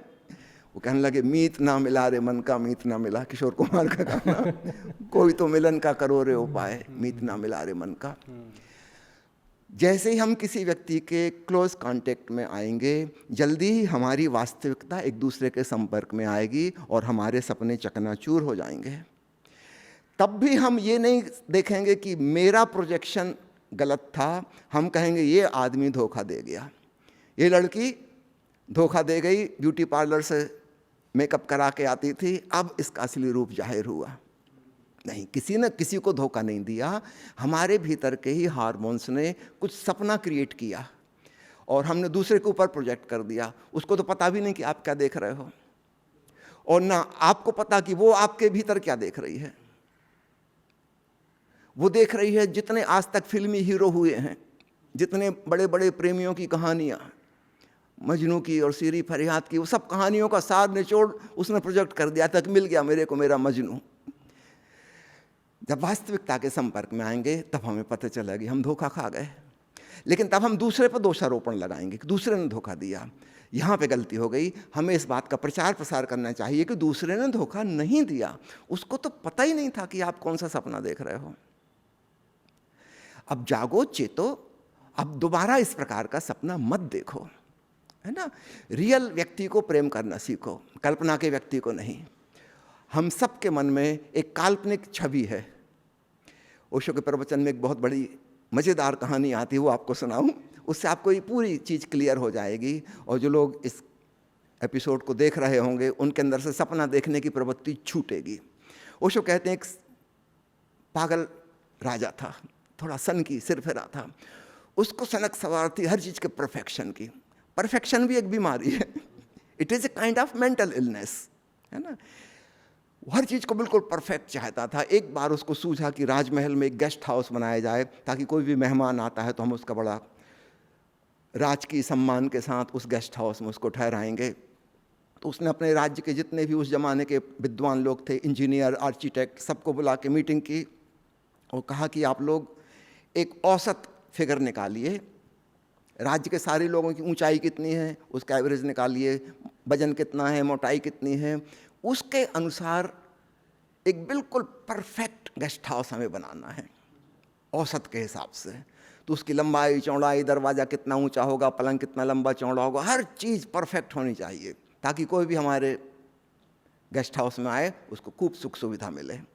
सम्राट तो पागल था, उसने बिल्कुल वैसा ही करवाया, खुद खड़े होकर अब सब कुछ बनवाया एकदम परफेक्ट। अब एक नई मुसीबत शुरू हुई। जब भी कोई मेहमान उसके परिवार में आता वो उसको बड़े सम्मान के साथ वहाँ ले जाता। अक्सर तो दरवाजे पे मुसीबत खड़ी हो जाती। दरवाजे पे 8-10 पहलवान खड़े रहते, तलवारें लिए और औजार अस्त्र शस्त्र लिए, और देखा कि समझो कि मेहमान की ऊंचाई आधा इंच ज़्यादा है दरवाजे से, तो मेहमान से कहा जाता था कि आप सही नहीं हैं, हमारा दरवाज़ा तो विद्वान इंजीनियर्स ने बनाया है, ये तो परफेक्ट है, आप सही नहीं हैं, बताइए आपको कहाँ से सही करें, पैर नीचे से काटें कि सिर ऊपर से काटें। और वहाँ पहलवान खड़े उसको भागने नहीं देंगे, पकड़ लेंगे, उसको नाप का कर देते थे, तब उसको अंदर क्या मुर्दा लाश पहुँचती थी। कई बार ऐसा होता था कि दरवाजे से तो सही सलामत जिंदा आ गया, जब उसको पलंग पर लिटाया तब पता चला कि उसकी ऊंचाई कम पड़ रही है, लंबाई कम है। दोनों तरफ से पहलवानों ने खींच कर उसको ट्रैक्शन दिया उसकी हड्डी पसलियाँ टूट जाती बेचारी की, लेकिन उसको पलंग के नाप का कर देते थे। इस प्रोसेस में उसकी मृत्यु हो जाती थी। कोई मोटा था तो उसको पिचकाने की कोशिश की जाती थी ताकि शोभा दे इस पलंग पे, एक परफेक्ट पलंग है, ये आदमी सही नहीं है। उस महल से कभी कोई जिंदा वापस नहीं लौटा। हम सबके भीतर कहीं ना कहीं यह पागल राजा मौजूद है और उसने फ्रेम बना रखी हैं कि अच्छी पत्नी कैसी होती है, अच्छा पति कैसा होता है, अच्छा पिता कैसा होना चाहिए, अच्छा बेटा कैसा होना चाहिए, अच्छी माँ कैसी होनी चाहिए, अच्छा दोस्त कैसा होना चाहिए। हर चीज़ की हमारे पास एक परफेक्ट फ्रेम है, आदर्श इमेज। और मज़े की बात है आज तक उस इमेज में कोई फिट नहीं बैठा और भविष्य में भी कभी नहीं बैठेगा, और इसलिए हम किसी को प्रेम कर नहीं पाते। हमारे सब प्रेम नष्ट हो जाते हैं, क्योंकि हमको सही आदमी ही नहीं मिलता, है ना। कोई उससे छोटा पड़ जाता, कोई उससे लंबा निकल जाता, कोई उससे चौड़ा है, कोई उससे सकरा है, कोई दुबला है, कुछ ना कुछ हम गलती निकाल लेंगे। हमारे मन में प्रेमी की, प्रेमिका की, पति की, पत्नी की, पिता की, पुत्र की जो इमेज बिठा दी गई है, हम उस इमेज को लिए लिए फिर रहे हैं और उससे मैच करने की कोशिश करते हैं, और इस दुनिया में वैसा कोई नहीं मिलता। तब हम निराश हो जाते हैं कि ठीक आदमी नहीं मिल रहा। हमें इस बात के प्रति जागृत करना होगा सबको, और विशेषकर युवा वर्ग को, कि भाई साहब वो जो इमेज आपके अंदर अनजाने में बैठ गई, जानबूझ के तो किसी ने नहीं दी, लेकिन अनजाने में आपने कहीं से पकड़ ली है, कृपया उसको ड्रॉप करो। दुनिया में जैसे लोग हैं, तब आप इन्हीं के प्रति प्रेमपूर्ण हो पाओगे, है ना। इन्हीं से दोस्ती हो सकती है जो वास्तविक हैं। आपके काल्पनिक व्यक्ति से प्रेम नहीं हो सकता, और अगर आप काल्पनिक इमेज लेके चलोगे, हमेशा आप पाओगे काल्पनिक की तुलना में वास्तविक छोटा पड़ गया, ओछा, दीनहीन लग रहा है, वो प्रेम करने योग्य ही नहीं लगेगा, आदर योग्य ही नहीं लगेगा। तो हमें इस बात को खूब फैलाना चाहिए, तब हम पाएंगे युवा वर्ग में जो घटनाएं घट रही हैं, निश्चित रूप से जहाँ प्रेम का फूल खिला है तो फूल मुरझाएगा भी, है ना, क्योंकि यह वास्तविक फूल है, प्लास्टिक का फूल नहीं है। तब हम धन्यवाद देंगे कि चलो चलो महीने भर सही, 2 महीने सही किसी ने साथ निभाया, क्या इतना बहुत है ना। ये भी कोई कम नहीं है, किसी ने 4 दिन साथ निभाया। अब हमारे रास्ते अलग होते हैं, हमारी पसंदें अलग अलग होती हैं, हम धन्यवाद देकर एक दूसरे से विदा हो सकेंगे। तो जो ब्रेकअप पार्टी है वो बहुत धन्यवाद वाली होनी चाहिए, है ना। जो तलाक है उसका समारोह होना चाहिए। विवाह में आपने 200 आदमियों को इकट्ठा किया था, तो तलाक में भी वैसे ही करिए, बुलाइए बैंड बाजा, बुलाइए फूलों के हार, पहले पहनाए थे अब पहने हुए हार को उतार लीजिए, make it a big celebration. 5 साल 10 साल साथ रहे, बड़ी खुशी की बात, इतने साल साथ निभाया, अब तलाक का समय आ गया, अब किसी कारण से नहीं पट रही, कोई बात नहीं। इसको दुखद घटना क्यों बनाना, इसको कोर्ट कचहरी में क्यों ले जाना, इसको वकील और पुलिस और न्यायाधीश उसमें क्यों उलझाना। जब आपका प्रेम हुआ था तब तो आप वकील को नहीं लाए थे बीच में, है ना। तब तो आपने अपने परिचितों को, मित्रों को, रिश्तेदारों को बुलाया था सेलिब्रेट करने के लिए। ठीक वैसा ही सेलिब्रेशन इसका होना चाहिए कि अब हमारे भीतर आपस में प्रेम नहीं बचा, हो सकता है भविष्य में कहीं और वह फूल खिलेगा। तो आज हम धन्यवाद पूर्वक एक दूसरे को विदाई देते हैं, एक ऐसा एटीट्यूड अपनाया जाए। बट स्वामी जी, मैं ये देख रहा हूँ कि जिस तरीके से आपने इसको एक्सप्लेन किया है, इस कमरे में जितने भी लड़के हैं सबको अपना क्लोजर मिल गया है, क्योंकि हर कोई आपने कहा कि एक परफेक्ट इमेज हम चेस कर रहे हैं, और आपने एग्जांपल दिया कि वो पलंग पे फिट नहीं आया, बट मैं अपने आप को खींच रहा हूँ, तो इस प्रोसेस में मैं टूट रहा हूँ। बट आपने वहीं एक और इशारा किया कि ये चीज़ हमारे पैटर्न्स में इतना आ गई है बचपन से, वो चाहे कविता हो, चाहे गाने हो, चाहे फिल्म्स हो। अब क्योंकि आपने बहुत लोगों को जीवन जीना सिखाया, जैसे आपने कहा कि हमें उस चीज़ को सेलिब्रेट करना है, क्यों वकील को ऐड करना है, तो इससे तो वकीलों की दुकानें बंद हो जाएंगी। और यही मेरे ख्याल से यही एक कारण है, जो मेरी छोटी सी समझ है, यही कारण है कि बहुत विरोध हुआ फ़िलॉसफी का, ओशो की फ़िलॉसफी का, डिफरेंट सरकारों द्वारा। उसमें एक यूएस की गवर्नमेंट भी थी, राइट। अगर थोड़ा सा वहाँ जो मिथ है, मैं अगर वहाँ सीख सकूँ कि वहाँ क्या हुआ था। आप रजनीशपुरम में थे और कुछ सेलेब्स आपके साथ आपने देखे, उसमें से भट्ट साहब थे, महेश भट्ट जी, विनोद खन्ना जी। वो लोग क्या सीख कर रहे थे उस टाइम पे? आपने कहा कि उनका जीवन अगर हम देखें तो एक आम इंसान से भी कम खुश थे वो। ऐसा क्यों होता है सर आपके हिसाब से? वो लोग जिसको हम कहते हैं ना सपनों के सौदागर, जी। राज कपूर की एक फिल्म थी ना सपनों का सौदागर, ये लोग सपने बेच रहे हैं, है ना। हम जिनको फिल्म अभिनेता कह रहे हैं, अभिनेत्री कह रहे हैं, गायक गायिका कह रहे हैं, ये सपनों के सौदागर हैं। इनका पूरा व्यवसाय दूसरों के भीतर सपना क्रिएट करने का है ना। वो इमेजिनेशन, हेलुसिनेशन, डिल्यूजन पैदा कर रहे हैं। जो चीज़ एक मादक द्रव्य पैदा करता है, वही चीज़ एक फिल्म की कहानी देख के पैदा हो जाती है। वही केमिकल्स हमारे भीतर ही फैक्ट्री लगी हुई केमिकल्स की, उनसे वो रसायन निकल आते हैं। तो ये लोग जो ड्रीम क्रिएटर हैं, है ना, इनकी खुद की लाइफ वैसी नहीं है जैसा कि वो दूसरों को दिखा रहे हैं, है ना। मैं आपको बताऊं विनोद खन्ना जी के बारे में, क्योंकि मैं उनके काफ़ी निकट संपर्क में रहा।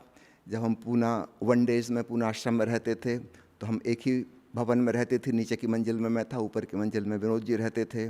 संयोग की बात, ओरेगॉन रजनीशपुरम में भी हम दोनों के मकान बिल्कुल पास पास ही थे, वहाँ और कोई मकान था ही नहीं, है ना। तो बहुत क्लोज एक दूसरे के बारे में हम जानते हैं, है ना। विनोद जी हमेशा वहाँ कहते थे कि मैं उदास हो जाता हूँ कभी कभी, मुझे अपने पत्नी बच्चों की याद आती है। ओशो ने भी इस बात को देखा, क्योंकि वो ओशो के बंगले में माली का काम किया करते थे, तो ओशो की खिड़की से उन पर नज़र पड़ती थी। एक दिन उन्होंने पूछवाया कि विनोद क्यों उदास दिखता है, तो खबर भेजी गई कि वो कह रहा है कि पत्नी बच्चों की याद आ रही है। ओशो ने कहा नहीं, उसको पत्नी बच्चों की याद नहीं आ रही है, उससे कहो कि वो भारत लौट जाए और अमिताभ बच्चन जिस पार्टी में है उसके खिलाफ वाली पार्टी से खड़ा होकर चुनाव लड़े। ये बात सुन के विनोद खन्ना भी चौंका, मुझे पता चली मैं भी चौंका। मैंने तो कभी ऐसा सोचा नहीं था कि विनोद खन्ना के अंदर ऐसी कोई भावना छिपी है कि राजनीति में जाना है। ओशो की दृष्टि हमसे बहुत ज़्यादा पैनी है। विनोद खन्ना को भी नहीं पता, वो सोच रहा है कि पत्नी बच्चों की याद आ रही है। बिल्कुल। Mind can deceive it self. वो जो ड्रीम क्रिएटर टेंडेंसी है ना हमारे अंदर, वो खुद के भीतर भी झूठा सपना क्रिएट कर सकती है, अपने आप को एक अच्छा आदमी साबित करने के लिए, कि पत्नी की याद आ रही है, अपने बच्चों की याद आ रही है, इसलिए मैं उदास हो गया हूँ। ओशो ने कहा नहीं, तुम भारत जाओ, चुनाव लड़ो बच्चन के खिलाफ, क्योंकि विनोद खन्ना के वहाँ जाने के बाद अमिताभ बच्चन सांसद बन गए थे। ओशो ने उसके हृदय के भीतर, उसके अनकॉन्शियस माइंड में देखा, जिसके बारे में विनोद को भी नहीं पता। ओशो ने कहा तुम्हारे भीतर एक छिपी हुई महत्वाकांक्षा है, क्योंकि जब वो भारत में थे तब अमिताभ बच्चन और विनोद खन्ना को टक्कर का हीरो कहा जाता था। Who is number one, star magazine में इसका डिसाइड नहीं हो पाता था कि हु इज़ नंबर वन, दोनों बराबरी के थे। फिर अचानक विनोद ने त्यागपत्र दे दिया फिल्मी दुनिया से, है ना। उसके अवचेतन मन में, जिसको हम कहते हैं सबकॉन्शियस माइंड, वहाँ पर एक घाव छिपा है कि अमिताभ बच्चन इस बीच में नंबर हो गया फिल्म में, और न केवल अभिनेता के रूप में, वो नेता के रूप में भी उभर आया, सांसद बन गया। उसको भी नहीं पता, ऊपर से जो सुपरफिशियल हमारा माइंड है, जिसको हम कॉन्शियस माइंड कहते हैं, उसमें वो दूसरे जस्टिफिकेशन दे रहा है कि मैं उदास क्यों हूँ। ओशो ने कहा तुम्हारी उदासी की वजह ये है। ओशो बहुत गहराई से झांक रहे हैं, और इसके लिए तुमको करना ही पड़ेगा कुछ, है ना, तुम वापस लौट जाओ। ओशो ने उसको वापस भेजा, और भारत में आके ठीक वही हुआ जो वो कह रहा था, वो बात बिल्कुल गलत साबित हुई। यहाँ आते ही से उसका किसी और से प्रेम हो गया, और जल्दी ही विवाह भी हो गया, और दूसरे बच्चे भी पैदा हो गए। यानी वो जो वहाँ कह रहा था कि पत्नी बच्चे की याद आ रही है, ये बात बिल्कुल झूठी थी। यहाँ तो आते ही से उसकी दूसरी शादी हो गई, किसी और से इश्क हो गया, जल्दी ही संतान भी पैदा हो गई, और ओशो ने जो उसको आदेश दिया था उसने वैसा ही किया। He did it. उसने विपक्ष पार्टी से चुनाव की उम्मीदवारी का फॉर्म भरा, उसको अवसर मिला, और पंजाब में गुरदासपुर से उसको टिकट मिली, वो चुनाव जीता, सांसद बना। और तब उसके भीतर वो जो एक घाव था, जिसकी वजह से उसको उदासी आ रही थी, वो घाव उसका पूरा भरा। तो ओशो की नज़र बड़ी पैनी है ना, और उन्होंने कहा कि इसका उपाय तुम्हें करना होगा, नहीं तो वो तुमको चुभता रहेगा भीतर भीतर, तुम इसको कर ही डालो। स्वामी जी सॉरी, मुझे एक चीज़ पूछनी है, मैं बहुत क्यूरियस हो गया इसलिए मैंने आपको बीच में रोक दिया। कोई चीज़, कोई घाव है तो उसको अचीव करके ही उसको भरा जा सकता है, जैसे खन्ना साहब को उन्होंने उपाय बताया? देखिए, दो उपाय हो सकते हैं। या तो हम अत्यंत जागरूक हो जाएं, ठीक है ना, उसके प्रति होशपूर्ण हो जाएं, तो उसकी सेल्फ फीलिंग हो जाती है अपने आप, है ना, क्योंकि वो भावनात्मक घाव है, कोई फिजिकल बॉडी में तो है नहीं, इमोशनल ट्रॉमा है। आपको कहीं से कोई झटका लगा है, कोई सदमा लगा है ना, वो चीज़ कांटे की तरह चुभ रही है। या तो हम इतने सजग हो जाएं, ध्यानपूर्ण हो जाएं, तो वह घाव विदा हो जाता, हीलिंग हो जाती है। या फिर हमें करके अनुभव से सीखना होगा। तो दो उपाय हैं सीखने के, या तो हम ध्यान से सीख जाएं, जाग जाएं, या हम फिर उसको करके ही देखें, अनुभव से सीख जाएं। तो अधिकांश लोगों के लिए दूसरा उपाय काम का है, उनको एक्सपीरियंस करना होगा। They have to go through it. और ओशो इस बात के पक्ष में है कि तुम जीवन को भागो मत, छोड़ो मत, उसको पूरा जियो, उसके अच्छे बुरे सारे पहलुओं को जियो, उससे तुम्हारे भीतर समझ विकसित होगी। हाँ, एक बार समझ विकसित हो गई, वो मेडिटेशन की स्पेस आपको मिल गई, तब तो फिर आप खुद ही दूर से देख पाओगे और हंसोगे कि मेरे भीतर ये क्या मूर्ता है ना, सांसद बन के, मंत्री बन के मैं क्या कर लूँगा। इट इज़ जस्ट चाइल्डिश बात। लेकिन इस स्थिति तक पहुँचने के लिए पहले आपको सांसद बनना ही पड़ेगा, तभी पता चलेगा कि यह भी व्यर्थ है। यानी किसी चीज़ को हम जब अचीव कर लेते हैं, उसकी निरर्थकता, उसकी व्यर्थता हमें समझ में आ जाती है।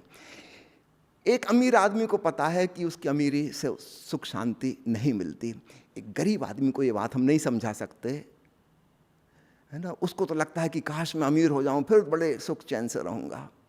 वो तो ठीक है, कोशिश करो, बन जाओ तुम अमीर, तब तुम्हें पता चलेगा कि शांति अभी भी नहीं मिली।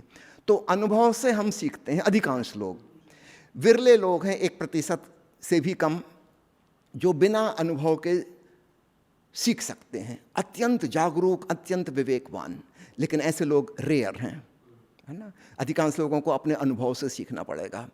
हम किसी बच्चे से कहें कि बेटा प्रेम नहीं करना, बहुत दुख मिलेगा, हमारी बात से वो नहीं समझेगा। उसने सुन लिया, समझ लिया, उसके कॉन्शियस माइंड में रिकॉर्ड हो गया कि हमारे बड़े बुजुर्गों ने ऐसा ऐसा कहा है, लेकिन उसको इस एक्सपीरियंस से गुजरना होगा। He has to fall in love, है ना। उसको बड़े सपने देखने होंगे, आकाश में उड़ना होगा, और फिर फ्रैक्चर भी करने होंगे, हाथ पैर तोड़ने भी होंगे, तब उसको अकल आएगी। नसरुद्दीन का बेटा पूछ रहा था कि पापा, आप लोग मेरे विवाह की बातचीत कर रहे हो, क्या शादी करना ज़रूरी है? नसरुद्दीन का नालायक, तू क्या सोचता है? बिना अनुभव के कोई चीज़ सीख सकते हो? बिना अनुभव के नहीं सीख सकते। हाँ, शादी व्यर्थ है, लेकिन यह बात शादी करके ही पता चलेगी, एडवांस में पता नहीं चलेगी, है ना। तो ठीक ऐसा ही मैं कहूँगा, ओशो ने हम सबको जो जीने की कला सिखाई है, उसमें अनुभव से गुजरना उन्होंने सिखाया है। You experience your self. अब फिर से आपकी बात पे आता हूँ। आपने पूछा था गवर्नमेंट की नाराज़गी किस बात पे थी? किस बात पे नाराज़गी थी?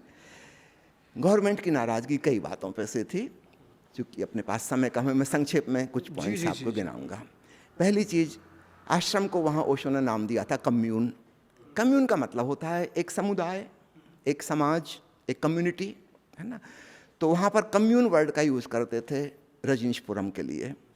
कम्यून शब्द से गलतफहमी पैदा हुई कि लोग कम्युनिस्ट हैं। ओह, ओके।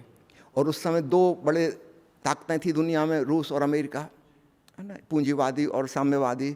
और ये भ्रांति फैलाई गई कि ये लोग साम्यवादी हैं। और इसके दूसरे प्रमाण ये मिल गए थे, हम लोग गेरुआ लाल रंग के कपड़े पहनते थे, तो कम्युनिस्टों का झंडा भी लाल रंग का है।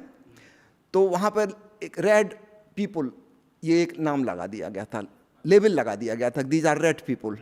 इसका मतलब ये ये कम्युनिस्ट हैं, और रूस की सरकार से इनको फंड्स मिल रहे हैं। ये वाली अफवाह उड़ा दी गई। अब बड़ी मुश्किल होती, अफवाह का कैसे कहो कि गलत है, लोग फैलाते चले जाते हैं। और पूंजीवादी देश में साम्यवादियों का ग्रुप आ गया है और वो फैलते चले जा रहे हैं। उन्होंने एक शहर बना लिया, सिटी ऑफ रजनीशपुरम। 2 साल के बाद एक दूसरा शहर बन गया, उसका नाम था सिटी ऑफ रजनीश। ओशो के नाम से 2 शहर थे। और अमेरिकन सरकार सदमे में कि ये क्या हो रहा है हमारे देश में, हमारी आंखों के सामने एक परदेसी आके ऐसा कर रहा है। एक गलतफहमी थी, कम्यून को कम्युनिज्म का पर्यायवाची समझ लिया।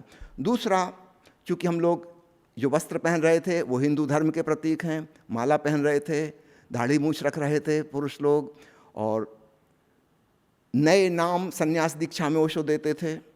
वो नाम या तो हिंदी के होते थे या संस्कृत के होते थे। अब किसी का नाम हो गया स्वामी नारायण भारती, तो क्रिश्चियन को तो ये लगेगा कि नहीं, हिंदू धर्म में कन्वर्ट कर लिया। आज तक केवल ईसाइयों ने गरीब देशों में जाके वहाँ के दीन दरिद्रों को, आदिवासियों को ईसाई धर्म में कन्वर्ट किया था। ये एक नई घटना घट गई। गरीब देश का एक काला आदमी आके गोरे लोगों को कन्वर्ट कर रहा है, और गरीबों को नहीं, आदिवासियों को नहीं, अमीरों को, प्रतिभाशालियों को, टैलेंटेड लोगों को। ये तो बहुत बड़ी सदमे की बात थी। और इनको हिंदू बना रहा है उनकी नज़र में। यद्यपि ओशो किसी धर्म का प्रचार नहीं कर रहे थे, है ना, वो तो केवल धार्मिकता सिखाते हैं, धर्म नहीं। लेकिन उनकी नज़र में हम गेरुआ कपड़ा पहन रहे हैं, माला पहन रहे हैं, हमारा नाम हिंदी संस्कृत वाला हो गया, वो तो यही कहेंगे कि सब हिंदू बन गए। इन्होंने ईसाई धर्म छोड़ दिया, चर्च में आना छोड़ दिया, वहाँ जाने लगे लोग। तो बड़ा आतंक पादरियों ने फैलाया। तो एक आतंक राजनेताओं ने फैलाया कि कम्युनिस्ट रशियन सरकार के एजेंट हैं ये, और दूसरा अफवाह पादरियों ने, पोपों ने फैलाई, और वेटिकन के पोप का भी इसमें बड़ा हाथ था। उन्होंने बहुत दुष्प्रचार किया, बहुत दुष्प्रचार किया। ये दो बातें मुख्य थीं। और तीसरी बात थी एक आम ईर्ष्या, जलन की भावना।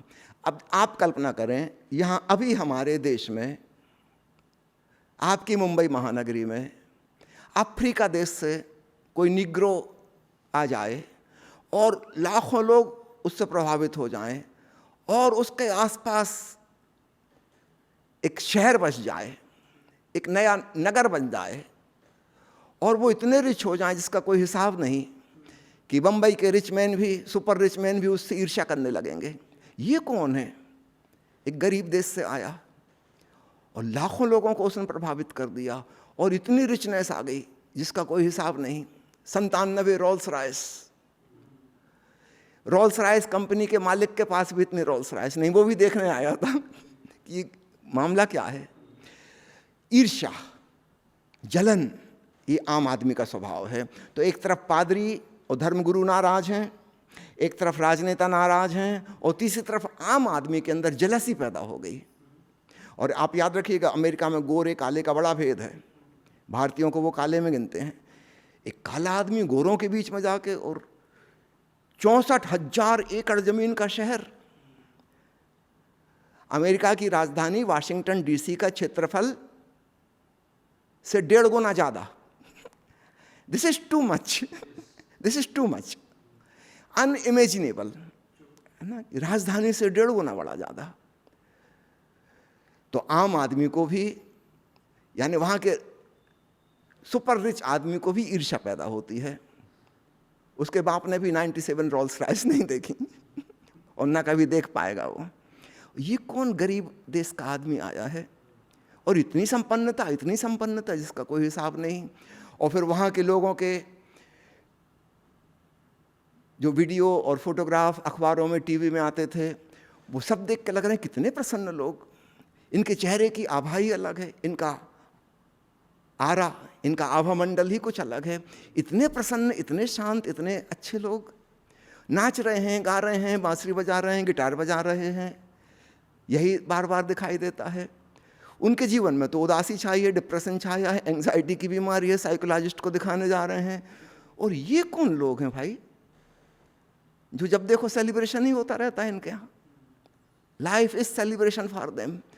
तो एक भयंकर ईर्ष्या पैदा होती है, जलन पैदा होती है, और हम ऐसे लोगों को मिटा डालना चाहते हैं कि ख़त्म हो जाएं। और यही वजह थी कि उनके खिलाफ अलग अलग खबरें चलाई गई थी। जी, इसके अलावा एक और, अब 3 पॉइंट तो मैंने बता दिए, एक राजनेताओं का, एक धर्मगुरुओं का, और एक आम आदमी के भीतर जो ह्यूमन टेंडेंसी है जलसी की। अब एक पॉइंट और आता है, 3.5 साल तक ओशो मौन रहे, ठीक है। एक दिन अचानक उन्होंने कहा कि मैं बोलूँगा, और वहाँ से एक बहुत बड़ी क्रांति की शुरुआत हुई। ओशो ने ईसाई धर्म के खिलाफ, ईसा मसीह के खिलाफ, बाइबल के खिलाफ जो तर्क देने शुरू किए, और ओशो के तर्कों के आगे कौन टिक सकता है आप तो भली भांति जानते हैं।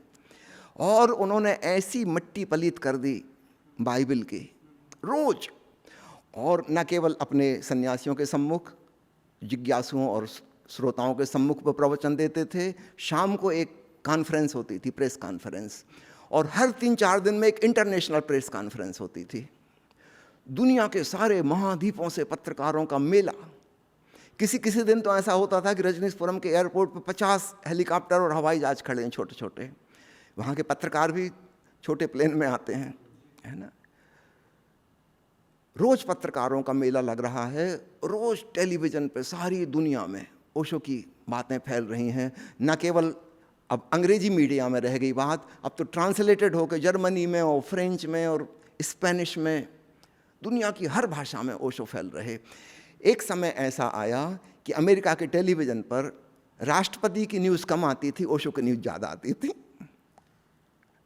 ओशो जो मौलिक विचार दे रहे थे, और विशेषकर जो ईसाई धर्म के खिलाफ, किसी ने कभी सुने नहीं थे, लोगों के रोंगटे खड़े हो गए।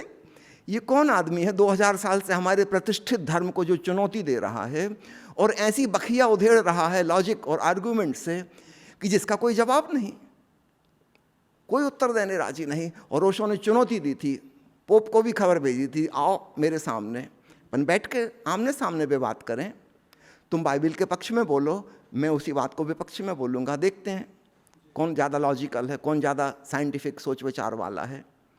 पोप कहाँ आने वाला। ओशो का तुम आने से डरते हो, कोई बात नहीं, मुझे बुला लो, मैं वहाँ आता हूँ तुम्हारे वेटिकन में। सार्वजनिक रूप से विश्व पत्रकार संसद के सामने हम बहस करते हैं, विवाद करते हैं, तुम मेरी बात काटो। कौन ओशो की बात काट सकता है? आज तक कोई नहीं काट पाया। किसी ने चुनौती स्वीकार नहीं की, लेकिन दुश्मनी खड़ी कर ली। अब किसी भी तरह से इस आदमी को नष्ट करना है, क्योंकि अगर ये यहाँ रहेगा तो ईसाई धर्म नष्ट हो जाएगा। 2000 साल से जिसकी जड़ों में वो पानी सींच रहे हैं, इस आदमी ने आके जड़ें उखाड़ कर रख दी। ओशो ने सिद्ध कर दिया कि ये कोई धर्म ही नहीं, सब बकवास, कोरी बकवास है। There is nothing like spirituality. उपनिषदों में जो है, गीता में जो है, महावीर और बुद्ध के वचनों में जो है, पतंजलि की वाणी में जो है, बाइबल में उसका 0% भी नहीं है। इतनी बड़ी चुनौती। ओशो ने भारत के धर्मों की महिमा गाई और पश्चिम के धर्म जो कि यहूदी धर्म की शाखाएं हैं, उन सब की ऐसी आलोचना की। एक तो वो अखबारों और मीडिया में, टेलीविज़न पे छा गए और लोग चौंक गए, ये क्या हो रहा है।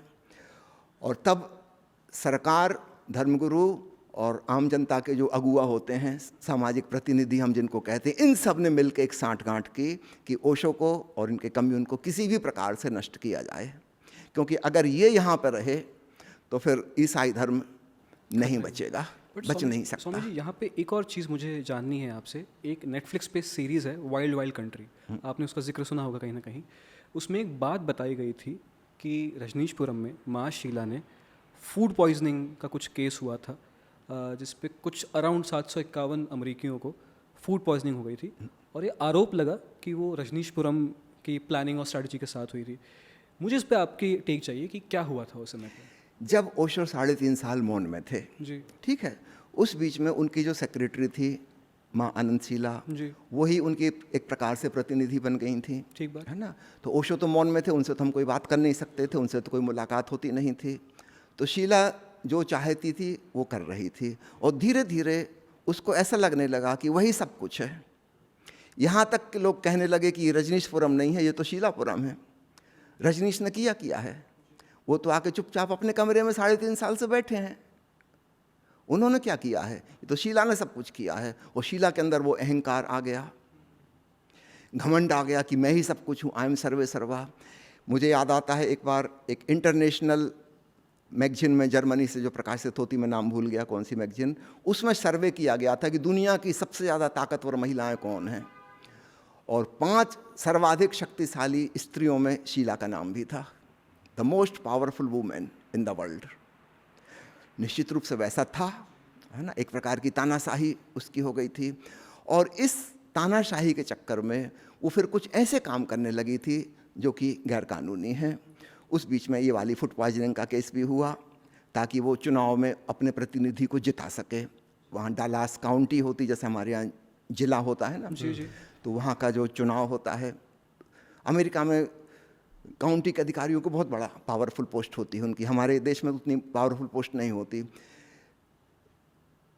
तो रजनीशपुरम जिस काउंटी के अंतर्गत आता था, उसके चुनाव में जिन लोगों के खिलाफ लड़ना था, अपने प्रतिनिधियों को जिताना था ताकि वो हमारे फेवर में कानून बना सकें, है ना, उसकी वजह से शीला को वैसा करना पड़ा फूड पॉइजनिंग का। This was totally illegal. उस समय किसी को पता नहीं था, ये बात छुपी हुई थी, किसी को नहीं पता था कि क्या हुआ है। क्यों, कैसे पता लगाओगे? पानी की टंकी में साल्मोनेला टाइफाई नामक बैक्टीरिया डाल दिया गया, घर घर में वो पानी में पहुंच गया, लोगों ने वो पानी पिया, उनको उल्टी दस्त शुरू हो गए, एक दिन के लिए बीमार हो गए, वो माइल्ड बीमारी थी, एक दिन की बीमारी, लूज मोशन हो जाना, बस वो वोट डालने ना जा पाएँ इसका इंतज़ाम था वो। लेकिन ये बात तब तक किसी को नहीं पता थी। जब ओशो ने प्रवचन देना शुरू किए और ओशो लोगों के संपर्क में आए और उनको ये खबरें मिली कि ऐसा ऐसा हुआ है, तब उन्होंने पुलिस को और सीबीआई को आमंत्रित किया कि यहाँ पे कुछ गड़बड़ हो रही है, इसकी खोजबीन करो, क्योंकि और भी कई चीज़ें पता चली कि जो गड़बड़ है, जो कि नहीं होनी चाहिए थी। हर कमरे में छुपे हुए माइक्रोफोन लगे थे, वायर टैपिंग की जा रही थी। आपको पता होगा एक बार रिचर्ड निक्सन जब प्रेसिडेंट थे, उस ज़माने में वाइट हाउस की वायर टैपिंग की गई थी और इसी वजह से उनको प्रेसिडेंट पर छोड़ना पड़ा था। ये बहुत बड़ा अपराध था कि आप अनजाने में लोगों की आवाज़ रिकॉर्ड कर रहे हो। दिस इज़ अगेंस्ट डेमोक्रेसी, है ना।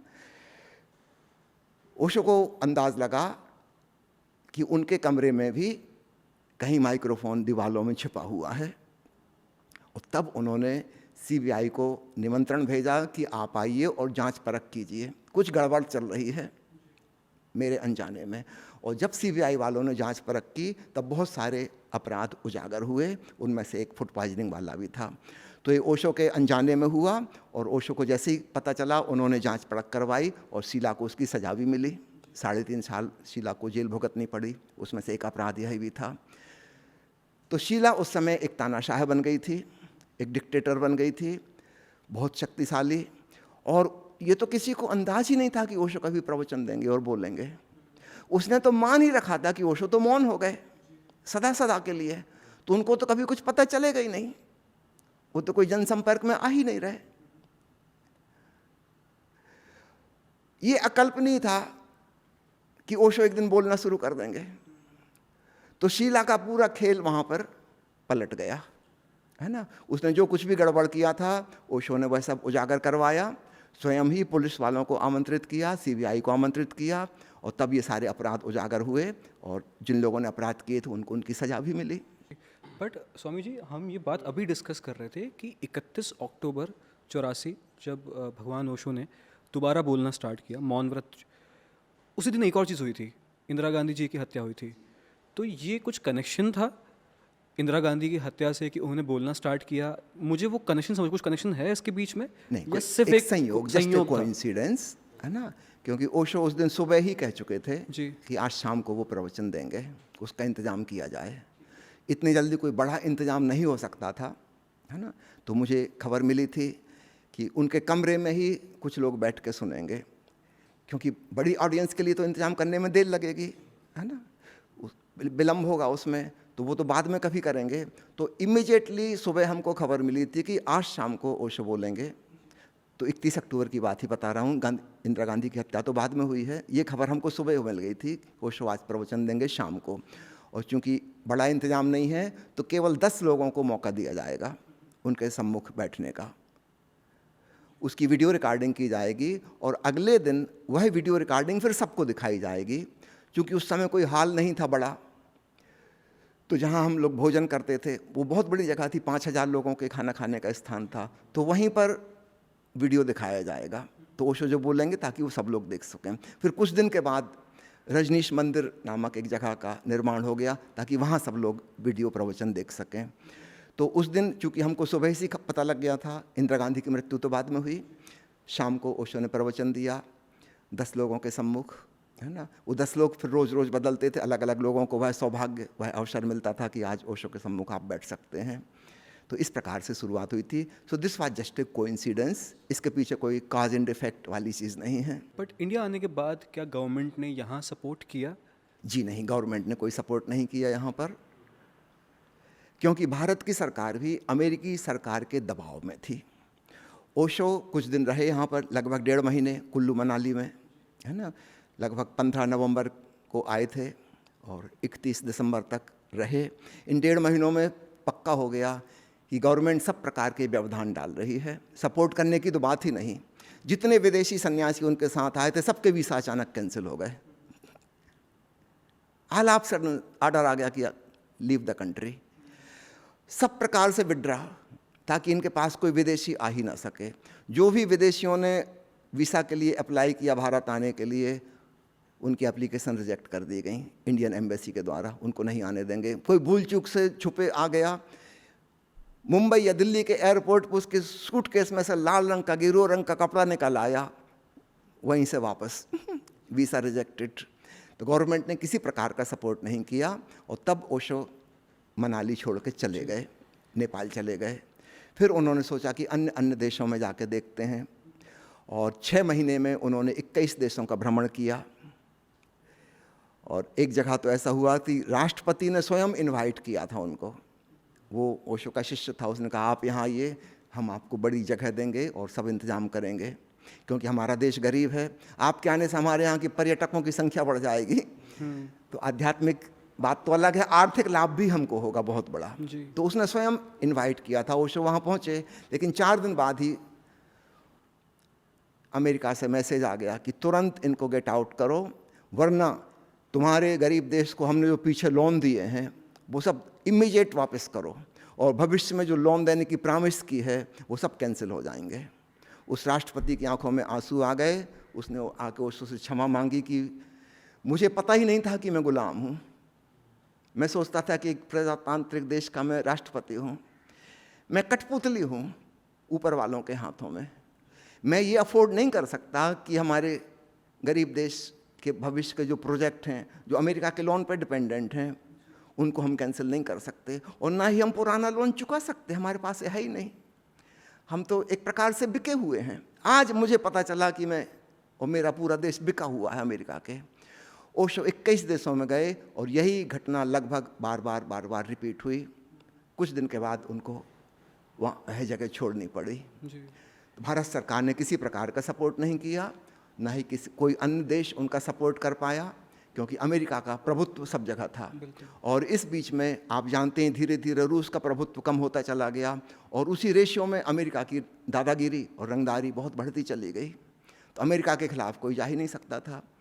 तो भले ही कोई हृदय से चाहे कि हम सहयोग करें, लेकिन ऊपर से इतना प्रेशर आ जाएगा कि कर नहीं सकते, ऐसी स्थिति बनी। सर, मैंने अपने घर पे बताया कि मैं आपसे मुलाकात करने वाला हूँ, तो मेरे पिताजी ने मुझे एक बात बताई जो मुझे आज तक मालूम नहीं थी। उन्होंने मुझे बताया है कि मेरे दादाजी लाइफ में 2 बार रोए हैं।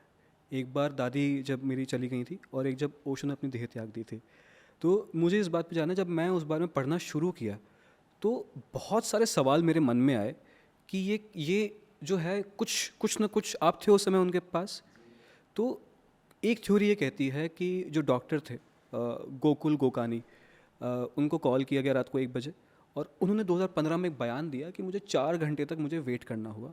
जब उन्होंने शरीर के पास गए तो उन्होंने कहा कि उनके देह में, हाथ में कुछ निशान थे उल्टियों के, और उनको कहा गया कि डेथ सर्टिफिकेट, हार्ट इश्यूज़, उनकी जो तकलीफ़ थी, और बहुत जल्दबाजी में उनका अंतिम संस्कार हुआ। ये गोकुल गोकानी ने लगभग 25 या 15-20 साल बाद आके न्यूज़ में बताया। एक थ्योरी ये कहती है सर कि यूएस ने कुछ थीलियम नाम का पॉइजन उनको दिया गया, और ओशो जी ने जब यहाँ आए थे, ये मिथ है सर, मुझे पता नहीं कि कितना सच है, कि उन्होंने खुद ने कहा था कि मेरे शरीर के अंदर से मैं जहर को देख सकता हूँ। तो मुझे सर इस बात पे एडुकेट कीजिए कि क्या हुआ था उस दौरान। 2-3 बातें हैं जी, है ना। पहली चीज़, अमेरिका में गवर्नमेंट ने 12 दिन ओशो को जेल में रखा, जी, बार जेल बदले, ताकि विलम्ब हो जाए न्याय की व्यवस्था में। क्योंकि अगर एक बार वो पोर्टलैंड पहुंच गए, ओरेगन की राजधानी, तो वहाँ कोर्ट से उनको तुरंत रिहा कर दिया जाएगा, क्योंकि उन्होंने कोई अपराध किया ही नहीं है। बिल्कुल, है ना। तो इस बीच में खूब डिले किया गया, 12 दिन लगाए गए पोर्टलैंड तक पहुँचाने में, ये इलीगल है। एरोप्लेन से। हाँ, ताकि उनको जगह जगह स्लो पॉइजन, इसको नॉन ट्रेसेबल जो होती है, जिसका कोई केमिकल इफेक्ट नहीं होगा, वो एक बार शरीर में गया, उसने नुकसान पहुंचाया और वो निकल गया। बाद में आप किसी टेस्ट के द्वारा सिद्ध नहीं कर सकते, असिद्ध भी नहीं कर सकते। और एक पॉइजनिंग होती है जिसको कहते हैं रेडिएशन पॉइजनिंग। आपने देखा होगा जब आप कभी रेडियोलॉजी डिपार्टमेंट में एक्सरे कराने जाते हैं, तो वहाँ का जो टेक्नीशियन है वो एक विशेष एप्रन पहने होता है, ताकि उसमें एक्सरे प्रवेश ना कर सके। उसको दिन भर वहीं काम करना है। आप तो गए 5 सेकंड के लिए, एक्सरे को एक्सपोजर हुआ, उसका तो दिन भर एक्सपोजर हो जाएगा, वो मर जाएगा, है ना। रेडिएशन से पॉइजनिंग होती है, लेकिन उसको बाद में आप डिटेक्ट नहीं कर सकते, it is not a chemical. वो एक्सरे गुजरी, निकल के चली गई अपना नुकसान पहुंचा के। तो ऐसी संभावना है ना, इसका कोई प्रमाण नहीं है, संभावना है कि ओशो चूंकि हमेशा दाहिने करवट सोते थे और उन सिम्टम्स ऐसे हुए कि उनके दाहिने कंधे में दर्द, गर्दन में दर्द, दाहिने कान में दर्द और दाहिने जबड़े में और दांतों में खराबी आई, जी, है ना, एक ही तरफ ये सारे सिम्टम्स। तो इससे ऐसा लगता है कि तकिया में रेडियो एक्टिव मटेरियल रखा गया जिससे रेडिएशन होता रहे रात भर और उनके शरीर को डैमेज हो। तो ऐसा अनुमान है, इसको सिद्ध तो नहीं कर सकते क्योंकि इसका कोई बाद में प्रमाण नहीं मिलता, लेकिन लक्षणों से सिद्ध होता है कि ऐसा कुछ किया गया है। अथवा थैलियम नाम का जो जहर होता है ना, जिसको किसी भोजन में दे सकते हैं, पता ही नहीं चलता, उसका कोई विशेष स्वाद नहीं होता, है ना, वह भी निकल जाता है अपना नुकसान पहुंचा के। बाद में किसी ब्लड टेस्ट में, यूरिन टेस्ट में वो नहीं मिलेगा, तो उसको भी सिद्ध नहीं कर सकते। तो American government is known to give such kind of poisons to their enemies, है ना, this is well known fact, ऐसा किया जाता है। तो ओशो के संग उन्होंने ऐसा किया। ओशो ने इस बात का जिक्र अपने प्रवचन में भी कहा है कि मुझे जो कष्ट हो रहे हैं भांति भांति के, इसमें बहुत बड़ा हाथ अमेरिकन गवर्नमेंट का है, क्योंकि ये चीज़ें पहले नहीं थीं और अचानक कुछ दिनों में ही डेवलप हो गई और डॉक्टर कुछ पता नहीं लगा पाते कारण क्या है। भाई कान में दर्द हो रहा है तो क्यों हो रहा है ना, अचानक मसूड़ा खराब हो गया कि दांत उखड़ गया, तो कारण क्या है, इस तरफ नहीं हो रहा, इस तरफ ही हो रहा है, उनका हाथ ऊपर नहीं उठ रहा था, तो एक ही तरफ सारी प्रॉब्लम्स हो रही थी। तो डॉक्टरों का, विशेषज्ञों का अनुमान था ये, वो मैंने आपको बताया। दूसरी बात, ओशो ने एक प्रवचन में एक दिन बताया, वो 7 हफ्ते तक प्रवचन देने नहीं आए थे। जब 7 हफ्ते के बाद वे आए तो उन्होंने एक बहुत रहस्यमयी घटना का जिक्र किया कि पिछले 7 हफ्ते में मैं देख रहा था मेरे शरीर से जहर का असर क्रमशः विलीन हो रहा है, मेरे शरीर का शुद्धिकरण हो रहा है, जो जहर से अशुद्धि आ गई थी वो धीरे धीरे विदा हो गई, बहुत तकलीफ़ के साथ, बहुत कष्ट झेला, लेकिन वो सब छोड़ के ख़त्म हो गई। अब मेरा शरीर जब पूरी तरह शुद्ध हो गया, एक रात को अचानक मैंने देखा कि कुछ जैसे दरवाजे पे किसी ने नॉक किया हो। जी, अब ओशो के दरवाजे पर रात को कौन नॉक करेगा। उनकी आँख खुली और उन्होंने देखा दरवाज़ा तो बंद है लेकिन कोई अंदर आ गया, एक रहस्यमयी ऊर्जा, एक प्रकाश, एक आभा मंडल जैसा, कोई मनुष्य नहीं है। और तब उन्होंने रिकॉग्नाइज किया कि यह गौतम बुद्ध का सूक्ष्म शरीर है, astral body of Gautam Buddha. Osho ने धन्यवाद भाव सहित उनको अपना मेहमान बनाया। गौतम बुद्ध की सूक्ष्म काया जो थी ओशो के शरीर में प्रवेश कर गई। भगवान बुद्ध ने आश्वासन दिया था कि मैं एक दिन मैत्रेय के रूप में आऊँगा, लेकिन उनकी यह बात पूरी नहीं हो सकी। 2500 साल बीत गए। जे कृष्णमूर्ति के ऊपर थियोसॉफिकल सोसाइटी वालों ने बहुत बड़ा प्रयोग किया था कि गौतम बुद्ध की चेतना को कृष्णमूर्ति में प्रवेश करवाएं, लेकिन अंतिम दिन जब कृष्णमूर्ति को ये कहना था कि हाँ मैं स्वीकार करता हूँ गौतम बुद्ध मेरे भीतर आ जाएं, अचानक उन्होंने इनकार कर दिया कि नहीं, मैं हूँ, बुद्ध बुद्ध हैं और मैं किसी को स्वीकार नहीं करता, मैं अपना स्वतंत्र जीवन जीना चाहता हूँ।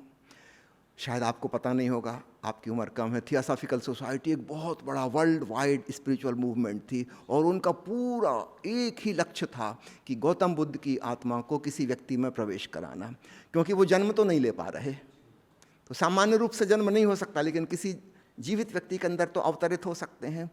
तो कृष्णमूर्ति को और उनके संग 4 और बच्चों को तैयार किया गया था बड़ी छोटी उम्र से कि ये विश्व गुरु बन सकें, लेकिन कृष्णमूर्ति ने बड़े होकर इनकार कर दिया। उनके लिए एक विशेष संस्था बनाई गई थी, स्टार ऑफ द ईस्ट, और इंटरनेशनल थियोसॉफिस्ट कॉन्फ्रेंस हुई थी इटली में, जिसमें 6000 थियोसॉफिस्ट सारी दुनिया से आए थे। ये हिस्टोरिकल इवेंट होने वाला था कि कृष्णमूर्ति कहेंगे कि अब मैं नहीं हूँ, गौतम बुद्ध मुझ में समा गए हैं, लेकिन इसका ठीक उल्टा हो गया। और उन्होंने खड़े होकर कहा कि चूँकि मैं स्टार ऑफ द ईस्ट संस्था का हेड हूँ, इसलिए मैं इस संस्था को डिसॉल्व करने का आदेश देता हूँ। इसकी कोई ज़रूरत नहीं है। और जिन लोगों ने जो भी डोनेशन दिया है इस संस्था को, सब अपने अपने वापस ले जाएं। There is no need. Theosophical movement सारी दुनिया से ख़त्म हो गया। गौतम बुद्ध की आत्मा किसी में अवतरित नहीं हो सकी, लेकिन ओशो के भीतर आई। ओशो ने प्रवचन में आके यह बात बताई कि जब मेरा शरीर पूरी तरह से शुद्ध हो गया 7 हफ्तों में, उस रात यह रहस्यमयी घटना घटी, अनएक्सपेक्टेड। और बुद्ध को मैंने अपने भीतर जगह दी है और अब मेरा नाम बदल दो। उनका नाम बदला गया, उसमें मैत्रेय शब्द जोड़ दिया गया। और मैत्रेय का अर्थ ओशो ने कहा मित्रवत, जस्ट लाइक ए फ्रेंड। अब मैं गुरु की भांति नहीं हूँ, तुम शिष्य की भांति नहीं हो, हम मित्र हैं, हम साथी हैं, हम सफ़र हैं। ओशो ने नए नए शब्द गढ़े। गुरु शिष्य परंपरा को छोड़ दो, अब हम मित्रवत हैं। ज़्यादा से ज़्यादा इतने ही कह सकते हैं कि हम सफ़र हैं, हम साथ साथ अध्यात्म की राह पे चल रहे हैं, हम संगी साथी हैं। और उन्होंने अपना नाम भी बदल दिया, रजनीश के साथ मैत्रेय जुड़ गया उसमें। फिर कोई लगभग 2 हफ्ते के बाद ओशो ने एक दिन कहा कि आज गौतम बुद्ध ने विदाई ले ली है, क्योंकि उन्हें मेरा रंग ढंग जीने का पसंद नहीं आया। वो आदी थे जंगल में रहने के, वृक्ष के नीचे सोने के, भिक्षाटन करने के, और मैं लग्जूरियस लाइफ जी रहा हूँ, एयर कंडीशन भवन में जी रहा हूँ, रोल्स रॉयस कार में बैठता हूँ, और मैं भिक्षाटन करने नहीं आता। लोग मेरे कमरे में ही खाने की थाली लेके आ जाते हैं। भगवान बुद्ध को यह रास नहीं आया। मेरा बाथरूम शायद दुनिया का सर्वाधिक समृद्ध बाथरूम होगा। भगवान बुद्ध को यह बात जच नहीं रही थी। वो त्यागी हैं, वो तपस्वी हैं, तो उनकी जो एस्ट्रल बॉडी है, सूक्ष्म शरीर है, उनमें उनका मन, उनके संस्कार जुड़े हुए हैं। उनको यह स्वादिष्ट खाना अच्छा नहीं लग रहा, उनको ये सुंदर वस्त्र अच्छे नहीं लग रहे, उनको यह आरामदायी बिस्तर अच्छा नहीं लग रहा। वो भी राजमहल में पैदा हुए थे, राजमहल में बड़े हुए थे, ये सब तो वो छोड़ कर चले गए थे, तो उनकी दृष्टि में ये उचित नहीं है। तो 15 दिन वो मेरे शरीर में रहे, लेकिन अब धीरे धीरे समझ में आया कि उन्हें मेरे संग रहना नहीं जच सकता और मैं अपने जीने का ढंग नहीं बदल सकता। तो अंत में उनसे मैंने क्षमा मांगी कि आपका वचन पूरा हो गया कि आप आएंगे, आप आ गए, अब आप विदा हो जाइए। तो यह एक बहुत ही रहस्यमयी घटना घटी जो ओशो ने बताई। तो निश्चित रूप से फूड पॉइजन का, थैलियम का अथवा रेडिएशन पॉइजन का ये अनुमानित हैं, ठीक है। मैं सब प्रमाण नहीं कह रहा हूँ, इनका असर था। ओशो ने इसका जिक्र किया है और ओशो ने यह भी जिक्र किया है कि उनका असर ख़त्म हो गया। लगभग 3 साल के बाद की बात होगी ये। और तब भगवान बुद्ध का अवतरण हुआ और उसके 15 दिन बाद भगवान बुद्ध का भी अलविदा हो गए। सूक्ष्म शरीर की एक सुनिश्चित आयु सीमा होती है, जैसे हमारी भौतिक काया है, एक लिमिट है इसकी। 80 साल, 90 साल, खूब हुआ तो 100 साल, यदा कदा कोई 100 साल क्रॉस करता है ना। एक एवरेज हम जानते हैं 80-90 साल हो सकती है। ठीक ऐसे ही हमारी जो सूक्ष्म शरीर है, जिसको एस्ट्रल बॉडी कहते हैं, उसकी भी एक लिमिट है, लगभग 2500 साल। अगर वो किसी नए शरीर में प्रवेश करके नया जन्म ना ले तो आकाश में वह ज़्यादा से ज़्यादा 2500 साल रहेगी। उसके बाद उसका डिसइंटीग्रेशन शुरू हो जाएगा। जैसे भौतिक काया पंच तत्वों से बनी है, उसमें विलीन हो जाती है। वो एस्ट्रल बॉडी ऊर्जा से बना है, एनर्जी से बना है, प्राण तत्व से, वो डिसअपियर हो जाएगा, अस्तित्व में विलीन हो जाएगा। तो भगवान बुद्ध का वह वचन पूरा हुआ। तो ओशो के इस घटना का जिक्र मैंने इसलिए किया है कि ओशो की मृत्यु वो पॉइजन की वजह से नहीं हुई, यह उन्होंने स्वयं स्वीकार किया है। अब हम आते हैं दूसरी बात पर जो फैलाई जाती है कि ओशो के निकट के किसी व्यक्ति ने, कि डॉक्टर ने, कि सेक्रेटरी ने उनको कुछ कर दिया और उसकी वजह से उनकी मृत्यु हुई। यह बात झूठ है। डॉक्टर गोकुल गोकानी की बात में बाद में आऊँगा जी। ये मैं अपने प्रमाण से कह रहा हूँ। उस समय मैं मध्य प्रदेश में बिरला जी के एक फैक्ट्री की हॉस्पिटल में नौकरी किया करता था। मेरी जीवन संगिनी माँ अमृत प्रिया जी वहीं स्कूल में संगीत की टीचर थीं। एक दिन हमारे एक मित्र का बेटा, हमारे फैमिली फ्रेंड्स हैं एक शर्मा जी, उनका बेटा वो एक दिन अस्पताल आया, वो भी ओशो का बहुत प्रेमी था, और उसकी आंखों में आंसू, और वो कहने लगे डॉक्टर साहब एक बहुत बुरी खबर मैं बताने आया हूँ। मैंने कहा बोलो। बोले अभी नहीं, जब आप यहाँ से घर जाएंगे तब, दीदी के सामने। मेरी पत्नी को वो दीदी कह के पुकारता था। हमने कहा चलो ठीक। तो जब अस्पताल का समय ख़त्म हुआ, हम घर पहुँचे, फिर वो कहने लगा नहीं पहले आप स्नान कर लीजिए, भोजन कर लीजिए, फिर बताएंगे, नहीं तो आप सुन नहीं पाएंगे। उसकी बात हमने मानी। फिर वो उसने रोते रोते कहा कि मैं किस मुख से कहूँ, मैंने भविष्य का विज़न देखा है कि ओशो ने देह त्याग दी है और उनके भौतिक काया को बुद्धा हाल में ला के रखा गया है। वो काले कपड़े पहने हुए हैं, काली टोपी लगाए हुए हैं, और सारे सन्यासी सफ़ेद रंग के वस्त्र पहने हुए उत्सव मना रहे हैं, और ओशो के शरीर से प्रकाश निकल रहा है, वो प्रकाश प्रतीक आत्मा के निकलने का। ये दृश्य मैंने देखा है। हम लोगों को भी बहुत सदमा लगा। और तब मेरी पत्नी ने बताया कि पिछले कुछ दिनों से उनको भी सपने आ रहे हैं इस प्रकार के कि ओशो हमको छोड़कर जाने वाले हैं। वो प्रतीक रूप में दिख रहा है। ऐसा लग रहा है कि हम आश्रम के गेट पर पहुँचे, हमको खबर लगी कि ओशो जाने वाले हैं, और जब तक हम दौड़े दौड़े वहाँ पहुँचे गेट पर, तब तक हमने देखा कि एक कार निकल चुकी। वो प्रतीक रूप में था कि ओशो जा चुके। तो मेरी पत्नी को यह स्वप्न आ रहा था। मेरी पत्नी के स्वप्न पहले भी कई बार सिद्ध हो चुके हैं कि सही निकलते हैं। ये कोई पहली घटना नहीं थी, कई बार ऐसा हो चुका कि उन्होंने कुछ देखा विजन में, और कुछ दिनों के बाद ठीक एग्जैक्टली वही घटना घटी, है ना। और ये जो युवक था जो बाद में ओशो का सन्यासी हो गया, उसका नाम है स्वामी प्रेम अन्वेषी, अभी वो दिल्ली में रहता है। उसके भी कई विजन साकार हो चुके थे, तो उसकी बात को हम हल्के में नहीं ले सकते थे, क्योंकि हमको पता है इसने पहले भी कई बातें बताई और वो सही निकली, लंबे समय के बाद सही निकली। हमारे भीतर बड़ी बेचैनी पैदा हुई। हमने उस समय ओशो की सेक्रेटरी थी माँ योगनीलम, उनको पत्र लिखा। उस ज़माने में मोबाइल नहीं थे, फ़ोन नहीं कर सकते थे, है ना। पत्र लिखा तो 10-5 दिन में पहुंचा होगा, 10-5 दिन में वहाँ से उत्तर आया, है ना, कि ओशो ठीक हैं, चिंता करने की कोई बात नहीं, लेकिन तुम्हारे भी, हमने लिखा था, हमको भाव आ रहा है कि हम यहाँ से इस्तीफ़ा दे के पूना आके रहेंगे। तो इस बीच में 2-3 बार पत्र आए गए। वहाँ से जब ओके आ गया कि ओशो ने कहा कि ठीक है आ जाओ, तब फिर हमने यहाँ इस्तीफ़ा दिया, और लगभग सितंबर के महीने में या अगस्त 89 में हम नौकरी छोड़ के पूना पहुँच गए।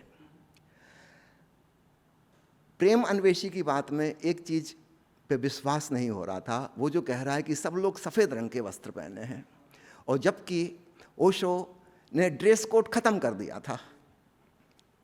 मतलब अमेरिका से लौटने के बाद उन्होंने कहा था कि साधारण कपड़े, सिविल ड्रेस पहनो, जैसे सब लोग पहनते हैं। कि वो एयरपोर्ट पे वो, हाँ, उस झंझट जी, से, है ना। तो ना तो माला पहनने की ज़रूरत है, ना नया नाम, और ना ही कोई खास रंग के कपड़े। दुनिया में जैसे सब लोग पहनते वैसे कपड़े पहनो सामान्य, ताकि तुम्हारी कोई आइडेंटिफिकेशन, पहचान ना रहे। तो ये वाली बात पल्ले नहीं पड़ रही थी कि उस समय उसने सपने में देखा कि सब लोग सफ़ेद रंग के कपड़े पहने हैं। तो ये तो हो ही नहीं सकता, सफ़ेद रंग के कपड़े हम क्यों पहनेंगे, हम तो साधारण पैंट शर्ट कुर्ता पजामा जैसे कपड़े पहनते सब वैसे पहनते हैं। ओशो ने ड्रेस कोड ख़त्म कर दिया सन्यास का।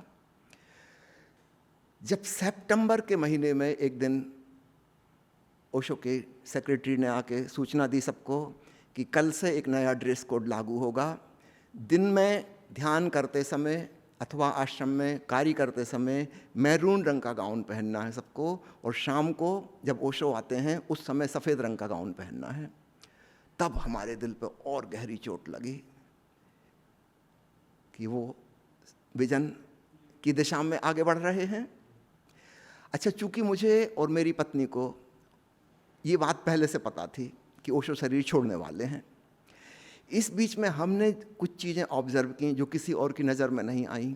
उदाहरण के लिए, मार्च 89 के बाद जनवरी 90 तक, इन 10 महीनों में करीब 10 नई किताबें छपीं या पुरानी किताबों का नया एडिशन छपा। उन किताबों के नीचे ओशो ने एक सब टाइटल लिखा। तो एक तो मेन टाइटल था जो पुराना था, उसके नीचे एक और सब टाइटल, और उस सबटाइटल में बिल्कुल स्पष्ट वो कह रहे हैं कि मैं जाने वाला हूं। और किसी एक किताब में नहीं, 10 किताबों में, उस 10 महीने में 10 किताबें छपी, 10 किताबों में। अब ये बात मैं किसी से कह नहीं सकता था, लेकिन मुझे तो पता है, प्रिया को भी पता है कि इसका मीनिंग क्या है। उदाहरण के लिए मैं आप 2-3 उदाहरण दे देता हूं, है ना। मान लो किताब का नाम है पथ के प्रदीप। अभी पुरानी किताब है, 60s के समय की। उसके नए एडिशन का नाम है पथ के प्रदीप, जला तो दिए हैं, जलाए रखना। किताब का नाम है क्रांति बीज। सबटाइटल है मैं तो वो चला, तुम देखना कि बीज बीज ही ना रह जाए। So clear. एक किताब का सबटाइटल है सुन सको तो सुनो, थोड़ी देर और पुकारूंगा फिर मैं चला जाऊंगा। इतना लंबा नाम किताब का टाइटल, सुन सको तो सुनो, थोड़ी देर और पुकारूंगा फिर मैं चला जाऊंगा। ऐसा तो किताब का टाइटल नहीं होता, इतना लंबा टाइटल, एंड 100% क्लियर। उन्होंने अपनी तरफ से सूचना हमको खूब अच्छे से दे दी, और यह बात उन्होंने लगभग सन 75 में बताई थी, जब वो पतंजलि योग सूत्र पर बोल रहे थे। उसमें पतंजलि का एक सूत्र आता है कि बुद्ध पुरुष को, ज्ञानी जन को अपनी मृत्यु के ठीक उतने दिन पहले पता लग जाता है जितने दिन वह माँ के गर्भ में रहा है, क्योंकि वह इतना सेंसिटिव है, इतना संवेदनशील है, तो सूक्ष्म परिवर्तन का उसको एहसास हो जाता है। तो गेस्टेशन पीरियड लगभग 280 दिन होता है ना, ±5, है ना, 275 से लेकर 285 तक। ओशो के केस में ये 284 दिन था, ठीक है, एक एवरेज फिगर। तो जैसे 284 दिन, लगभग 9.5 महीने में माँ के गर्भ के अंदर शिशु के, बच्चे का शरीर का निर्माण होता है, धीरे धीरे धीरे धीरे। इट टेक्स टाइम, 9.5 महीने। 9.5 महीने धीरे धीरे विसर्जन भी होता है, और जो व्यक्ति बहुत संवेदनशील है उसको पता लग जाएगा कि नाउ विसर्जन की प्रक्रिया आरंभ हो गई। तो ओशो को 10 अप्रैल 89 में यह बात पता चल गई। 10 अप्रैल को जब वो प्रवचन दे के वापस कार में बैठे, तो उनके साथ जो महिला कार में आती थी, उसने कहा कि भगवान, कुछ ऐसा लगा है, एक झटका जैसा, क्या हुआ? ओशो ने कहा तुमने ठीक पहचाना, मेरी नाभि से जीवन ऊर्जा ने छोड़कर जाना शुरू कर दिया है। नाभि केंद्र जीवन का केंद्र है ना। माँ के गर्भ में बच्चा नाभि से ही जुड़ा होता है, वहीं से जीवन आता है, वहीं से जीवन जाता भी है। ओशो ने कहा आज जो मैंने प्रवचन दिया है, इसके बाद अब मैं बोल नहीं पाऊंगा, ये मेरा अंतिम प्रवचन है। 10 अप्रैल 89। ओशो ने कहा वो ऊर्जा मुझे छोड़ के जाने लगी है, I am going to disappear, it will take time. उतने ही दिन लगेंगे जितने दिन में शरीर बना था। और आप काउंट कर लीजिए, 10 अप्रैल 1989 से ठीक 284 दिन बाद 19 जनवरी 1990 को ओशो ने देह त्यागी। इस बीच में 10 किताबों के नाम में उन्होंने स्पष्ट किया है कि मैं जा रहा हूँ। एक किताब है एक ओंकार सतनाम, उसका सबटाइटल उन्होंने रखा एक गीत और गालूं तो चलूं। This is the final last song I am singing, एक गीत और गालूं तो चलूं। एक किताब का नाम है चल हंसा उस देश, वहाँ हंसा आत्मा का प्रतीक है, उस देश, चल हंसा उस देश। उसमें ओशो ने सबटाइटल लिखा है देर हुई बहुत, it is already too late, time to live, it is already too late, देर हुई बहुत। तो इस प्रकार 10 किताबों के टाइटल, ये इसको आप संयोग नहीं कह सकते कि 10 में एक ही बात बता रहे हैं वो कि मैं जा रहा हूँ। तो मेरे लिए, मेरी धर्मपत्नी के लिए, और जिसका मैंने नाम लिया, उस समय उसकी उम्र बहुत छोटी थी, प्रेम अन्वेषी, उस समय मद्रास में एरोनॉटिक इंजीनियरिंग पढ़ रहा था, फर्स्ट ईयर में था। उसके अंदर की प्रेरणा शक्ति देखिए, वो अचानक पूना आ गया था 1 अप्रैल को, और 10 अप्रैल तक रहा। और 10 अप्रैल को जब ओशो का प्रवचन खत्म हुआ, उसके बाद वो चला गया Madras. He was present in the last discourse, और उसने ही सबसे पहले यह बात पकड़ी थी कि ओशो विदा होंगे। तो हमारे लिए यह कोई नई बात नहीं थी, हमको खूब पहले से पता था। और माँ प्रिया को विजन में जो दिखाई देता था और अन्वेषी ने जो देखा, और जब वो सफ़ेद कपड़े वाली बात आ गई तब तो 100% सील मोहर लग गई। दिस वाज टोटली अनएक्सपेक्टेड कि ओशो ने तो सन्यास की ड्रेस ख़त्म कर दी। अचानक यह संदेश कि शाम के समय सबको सफ़ेद कपड़े पहनना है। अब तो पक्का हो गया कि ओशो जाने वाले हैं। अब इसके बाद की और बात बता दूं, तब आपकी बात का पूरा उत्तर मिल जाएगा कि ओशो की हत्या नहीं हुई है, अपने स्वाभाविक तरीके से वो गए हैं। लगभग 2 महीने पहले, मतलब नवंबर 89 में समझ लें, अंदाज से हो सकता है मैं थोड़ी भूल चूक कर रहा हूँ, नवंबर 89 में एक मैसेज दिया गया पूरी ऑडियंस को कि ओशो कह रहे हैं कोई व्यक्ति एक मंत्र बुदबुदा रहा है बहुत धीमी आवाज़ में, और उस मंत्र की ध्वनि की तरंगें मेरे नाभि केंद्र पर चोट कर रही हैं, जो कि जीवन का केंद्र है, और अगर वह ध्वनि करता रहा तो मेरे प्राण समाप्त हो जाएंगे। तो आप लोग उस व्यक्ति को खोजिए, वो कौन है, उससे विनती करिए कि वो यहाँ से वो जाए।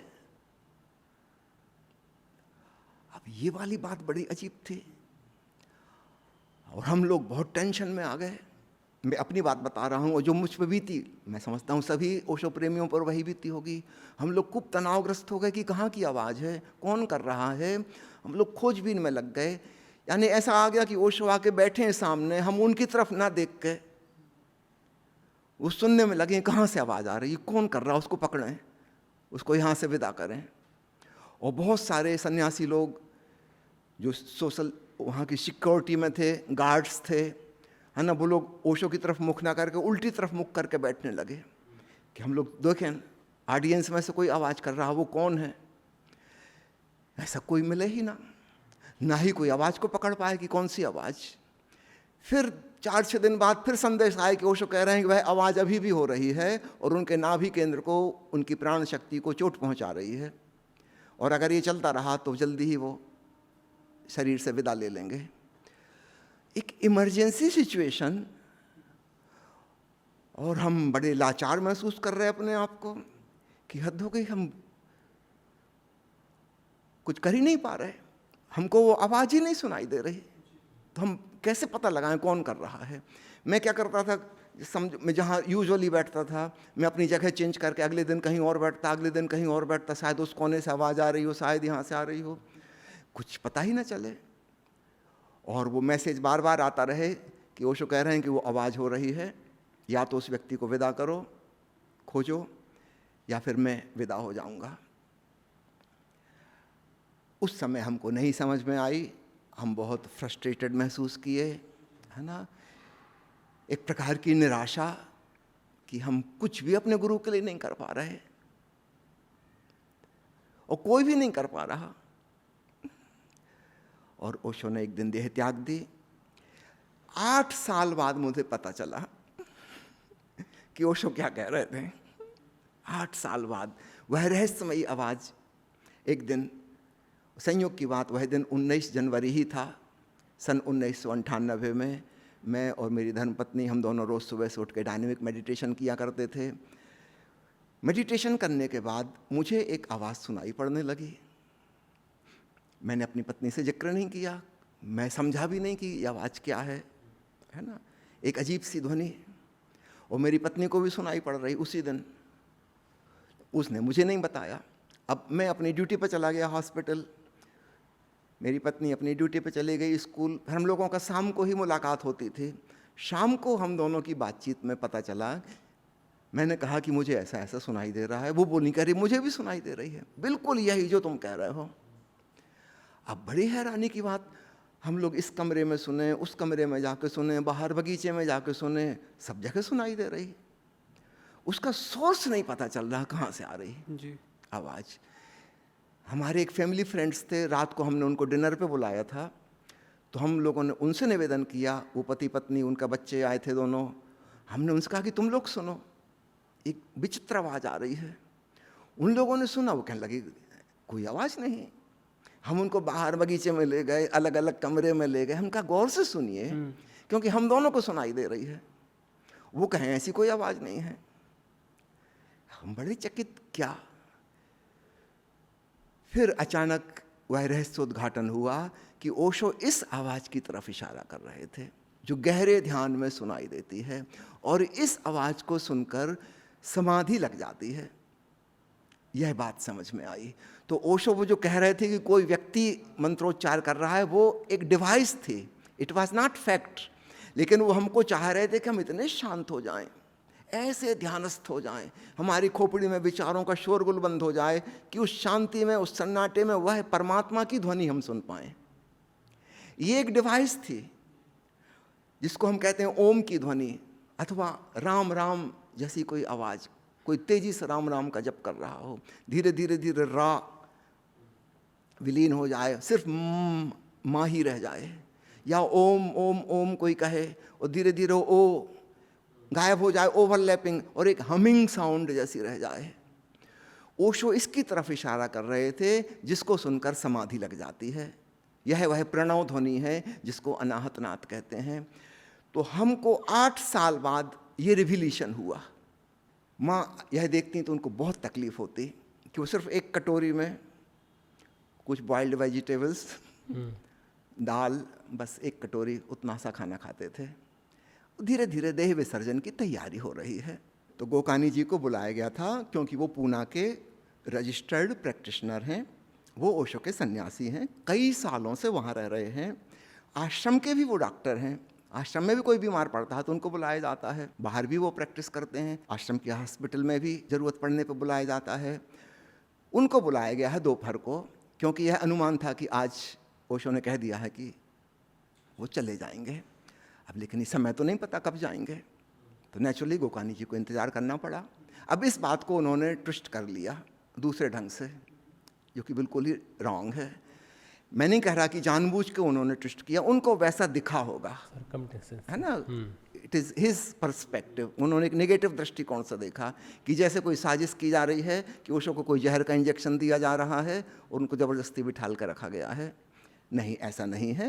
एक सहज स्वाभाविक एक बुद्ध पुरुष की मृत्यु जैसी होती है, जिसको हम कहते हैं महापरिनिर्वाण, परम आनंद का क्षण, जब आत्मा की नदी परमात्मा के सागर में विलीन हो गई।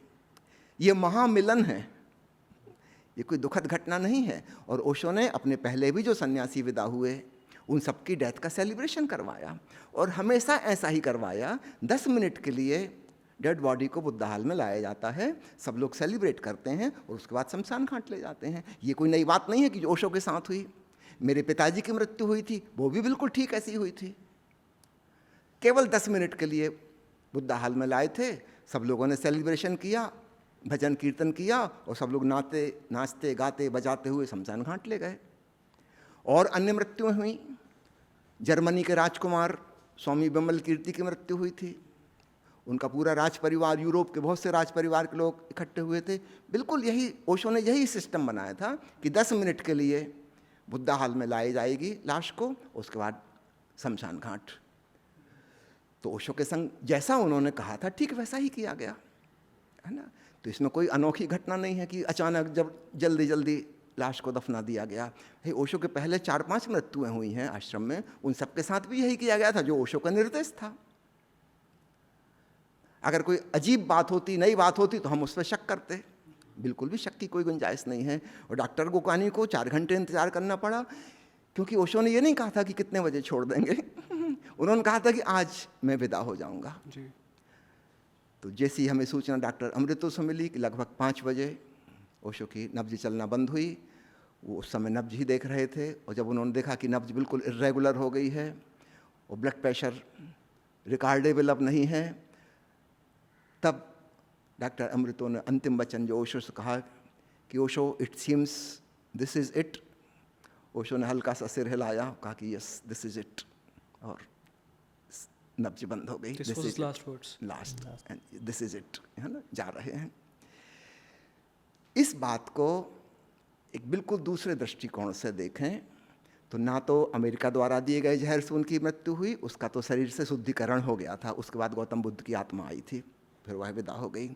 ना ही उनके निकट के किसी व्यक्ति ने उनको जहर दिया है, किसी साजिश के तहत नहीं हुई है। हमको तो 10 महीने पहले से पता था, 9.5 महीने पहले से पता था। उसके खातिर हम अपनी नौकरी छोड़ के आ गए, है ना। और 10 किताब तो प्रमाण है ना, अभी देख लो आप। और याद रखिए, मैंने यह आर्टिकल जो 10 किताबों के बारे में है, मैंने पहले से ही लिख लिया था, क्योंकि मुझे तो अंदाज था ओशो जाने वाले हैं। मैंने 20 जनवरी को प्रेस रिलीज जारी की थी, जिसमें उन 10 किताबों का उल्लेख है कि ओशो पिछले 10 महीने में हमसे ये लिखित रूप में कह गए हैं, आप पढ़ लो और समझ लो। वह आर्टिकल बहुत सारे अखबारों में प्रकाशित हुआ, मैगजीन्स में प्रकाशित हुआ, आश्रम से जो मैगजीन प्रकाशित होती है उसमें भी प्रकाशित हुआ। एक वेबसाइट है www.sannyas.wiki, आज भी वह आर्टिकल वहाँ अपलोडेड है जो प्रिंट हुआ था, आप पढ़ लीजिए। ये तो 20 जनवरी को मैंने जाहिर कर दिया था, क्योंकि यह बात जो केवल मुझे और मेरी पत्नी को पता है, और सब लोग समझ रहे हैं कि ओशो की किसी षड्यंत्र के तहत मृत्यु हो गई, ये बात सरासर गलत है। आपने इतनी लंबी बात की, मैं 1 मिनट भी पलक नहीं झपका पाया, क्योंकि इतना इम्पोर्टेंट बात आप कह रहे थे, ये बहुत कम लोग कर पाते हैं, और आपने बहुत सुंदर तरीके से बताया इस पर। आपका भी बहुत बहुत धन्यवाद, आप इतनी दूर से आए, और मैं उम्मीद करता हूँ जो लोग मेरी बात सुनेंगे जी, है ना, वो अध्यात्म की सरलता को ग्रैस्प कर पाए। एक बात, और वो भीतर है, कहीं बाहर नहीं है। ना शास्त्र पढ़ने की ज़रूरत है, ना गीता कंठस्थ करने की ज़रूरत है, ना अध्ययन मनन और बाद विवाद में सिद्धांतों की पढ़ने की ज़रूरत है। अरे तुम सिद्ध हो जाओ, सिद्धांतों में क्यों पढ़ रहे हो, क्या बकवास लगा रखी है। तुम सिद्ध हो सकते हो ही ऑलरेडी, अपने भीतर जाओ, बस इतनी सी बात है। अंत में मैं ओशो फ्रेग्रेंस के बारे में थोड़ी सी सूचना सब दर्शकों तक पहुंचाना चाहूँगा। हमारी संस्था महीने में 2 शिविर 6-6 दिन के सोनीपत हरियाणा में हमारा आश्रम है, श्री रजनीश ध्यान मंदिर, वहाँ पर आयोजित करती है। तो जो वहाँ आ सकते हैं, स्वागत है उनका। इसकी डेट्स पहले से प्रकाशित हो जाती हैं, साल भर का कैलेंडर, तो आप उसमें आ सकते हैं। इसके अतिरिक्त शेष 2 हफ्ते हम स्वयं बाहर सब जगह भ्रमण करते हैं, देश में भी विदेशों में भी, और ओशो की इस बात को जन जन तक पहुंचाने का प्रयास करते हैं, क्योंकि हम जानते हैं सब लोग हम तक नहीं आ पाएंगे, हम ही को उन तक जाना होगा क्योंकि हमारे पास खजाना है, हमको लुटाना है ना। हम इंतज़ार नहीं कर सकते कि कब आप आओगे, नहीं आओगे, आपको तो पता ही नहीं है कि कहीं खजाना है, तो हमको ही जाके बताना होगा कि बहुत सरल सी बात है, आपके भीतर सब कुछ है, उसकी चाबी है श्रवण। उस खजाने की चाबी जिससे वो खुलता है वो है श्रवण। Be more sensitive and listen, that's all, इतनी सिंपल सी बात है। 4 हफ्ते हमारे ऑनलाइन प्रोग्राम चलते हैं, जिन्हें आप घर बैठे अटेंड कर सकते हैं। झूम के द्वारा यह कार्यक्रम होते हैं। जो लोग विदेशों में हैं और जिनको हिंदी भाषा नहीं आती, झूम पर वह फैसिलिटी भी है कि वो ट्रांसलेशन अपनी भाषा में, कोई फ्रेंच भाषा में या स्पेनिश भाषा में या जर्मन भाषा में ट्रांसक्रिप्ट लिखित आ जाएगी। हम तो हिंदी में या अंग्रेजी में बोल रहे हैं, लेकिन वो अपनी भाषा में उसको पढ़ सकते हैं। तो ये नई फैसिलिटी विज्ञान ने दी है, और करीब करीब 1000 लोग हमसे हर महीने जुड़े होते हैं। कोविड काल के पहले से ये शुरू हो गया था। कोविड काल में 10,000 लोग हमसे जुड़े, क्योंकि उस समय तो सब फुर्सत में थे, घर से बाहर जा नहीं सकते थे, और ये एक प्रकार से दुर्भाग्य था महामारी का आना, लेकिन आध्यात्मिक रूप से हमारे लिए वह सौभाग्य साबित हुआ। इतने लोग ओशो से परिचित हुए, लाखों की गिनती में, घर बैठे ओशो का प्रवचन सुनते थे, ध्यान का प्रयोग करते थे, और तब से लेकर आज तक यह प्रक्रिया जारी है। तो अगर आप हम तक नहीं आ सकते सोनीपत हरियाणा, कोई बात नहीं, हम आप तक पहुंचेंगे। आप झूम लिंक पे सुबह 6:30 बजे हमारा कार्यक्रम आता है, 1.5-पौने 2 घंटे का, वह अटेंड कीजिए। इसके अतिरिक्त वह कार्यक्रम की रिकॉर्डिंग 24 घंटे तक अवेलेबल रहती है, क्योंकि सभी लोग 6:30 बजे अटेंड नहीं कर सकते। तो अपने सुविधा के मुताबिक आप 24 घंटे में कभी भी देख सकते हैं। इसमें अलग अलग टाइम जोन में रहने वाले अलग अलग महाद्वीपों के लोग वो भी अटेंड कर सकते हैं, क्योंकि उनका टाइम अलग होगा। तो 24 घंटे वह रिकॉर्डिंग रहती है। अगले दिन फिर जब नया सेशन आता है तो पुराने को डिलीट कर देते हैं। ओशो का समस्त साहित्य अर्थात 650 किताबें, लगभग 10,000 उनके फोटोग्राफ्स, लगभग 10,000 ऑडियो प्रवचन, वीडियो प्रवचन, ध्यान, भजन, कीर्तन के संगीत, और इससे जुड़ी अन्य सब बातें, जो कुछ भी, वह सब कुछ free of charge online link पर उपलब्ध है। आपको कोई चीज़ खरीदने की ज़रूरत नहीं। लोगों को पहले शिकायत रहती थी कि ओशो की किताबें बड़ी महंगी हैं, कहाँ से खरीदें, मिलती नहीं है, नॉट अवेलेबल, पता ही नहीं चलता। सच पूछो, उस ज़माने में 1990 में अगर आपको ओशो की सारी वीडियो कैसेट, सारी ऑडियो कैसेट और सारी किताब की लाइब्रेरी बनानी है तो आपके पास इतना बड़ा भवन चाहिए जिसमें केवल अलमारी ही अलमारी हो, और कम से कम 25 लाख उस समय की कीमत की बता रहा हूँ, तब जाके आप पूरा आयोजन कर सकते थे। आज की वैज्ञानिक उन्नति के दिनों में सब चीज़ें लिंक पर उपलब्ध हैं, ऑनलाइन उपलब्ध हैं, गूगल ड्राइव पर उपलब्ध हैं, कोई चीज़ खरीदने की कोई ज़रूरत नहीं। आपको जो कुछ भी चाहिए आप मुझे मैसेज कीजिए व्हाट्सएप पर। याद रखिएगा मैं फ़ोन नहीं सुनता, क्योंकि वो परमात्मा की सुनूं कि फ़ोन सुनूं मैं उसके श्रवण में लगा रहता हूं, लेकिन मैं 24 घंटे में 24 मिनट के लिए अपना मोबाइल खोलता हूं और जिन लोगों के मैसेज आए हैं उनको मैं रिप्लाई करता हूं। आपको जो कुछ भी चाहिए आप मुझको मैसेज कीजिए व्हाट्सएप पे, विदिन 24 आवर्स वही चीज़ मैं आपको पहुंचा दूंगा। आप सीधे ही पढ़ सकते हैं, सुन सकते हैं, अथवा आप चाहें तो डाउनलोड भी कर सकते हैं। सब कुछ निःशुल्क उपलब्ध है। यह बड़े सौभाग्य की बात है। आधुनिक इंफॉर्मेशन टेक्नोलॉजी के युग में ही यह संभव था, पहले संभव नहीं था। इसका सदुपयोग कीजिए। स्वामी जी, मुझे एक सवाल और रह गया। मुझे पता है बिल्कुल, आपका स्वागत है आपके आखिरी सवाल का आपने बहुत स्मार्टली इसको आखिरी कर दिया, क्योंकि मैं बड़ा क्यूरियस इंसान हूँ। मुझे लगता है कि जब तक मैं सवाल नहीं पूछूंगा मैं सीखूंगा नहीं। मुझे एक सवाल ही देखना है कि मैं जब माला देखता हूँ, आपने जिक्र किया कुछ देर पहले कि आपको कहीं जाने की ज़रूरत नहीं है, आपके अंदर ही परमात्मा है, आपको बस वो ध्वनि और ध्यान लगाना है। मुझे उस माला का इम्पोर्टेंस जानना है, ये पहला क्वेश्चन है। इसी का ही फॉलोअप क्वेश्चन ये है कि माला का इम्पोर्टेंस पे एक अभिनेता, फिल्मकार ने एक स्टेटमेंट दिया था जो आपके आश्रम में थे, महेश भट्ट साहब।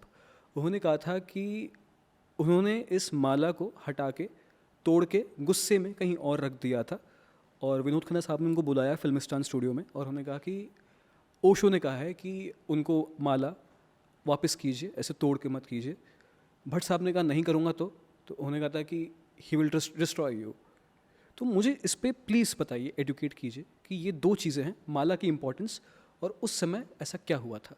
संक्षेप में नहीं, ऊपर महेश भट्ट जी की बात तो मुझे नहीं पता जी, है ना। जो आपने सुनी है कुछ ऐसी उड़ी उड़ी खबर मैंने सुनी थी, एग्जैक्टली क्या है अच्छा, वो तो उन्हीं से पूछेंगे तो पता चलेगा है ना। ठीक है सर। विनोद खन्ना माला जी का दुनिया में importance। रहे नहीं जी, है ना, विजयानंद जी दुनिया में रहे नहीं, देवानंद जी दुनिया में रहे नहीं। ये लोग ओशो के काफ़ी प्रिय लोगों में थे। कल्याण जी आनंद जी अब हैं नहीं, महेंद्र कपूर अब हैं नहीं। ये ओशो के बहुत निकट के लोग थे, तो पूरी जानकारी तो उनको रही होगी। ठीक बात। महेश भट्ट जी से आप स्वयं ही पूछ लीजिए है ना। उनकी माला तोड़ने में उनके भीतर की वह नेगेटिव एटीट्यूड और मनोदशा तो प्रकट होती है ना। जब हम कोई कर्म करते हैं तो याद रखिए, कर्म से हम जिसके बारे में कुछ कह रहे हैं अथवा कर रहे हैं उसके बारे में पता नहीं चलता, हमारे बारे में पता चलता है ना। जब आप किसी को गाली देते हैं तो हमको ये नहीं पता चलता कि वह व्यक्ति गाली खाने योग्य है, मगर इतना तो पता चल गया कि आप गाली देने वाले एक गुस्सैल आदमी हैं। ही इज़ नॉट राइट और रॉन्ग, आई डोंट नो, लेकिन आप तो पक्का एक गलत आदमी हैं। आप जिस प्रकार के अपशब्द उपयोग कर रहे हैं आपके बारे में जानकारी मिलती है। तो इसी प्रकार के मैं इस घटना को लूँगा।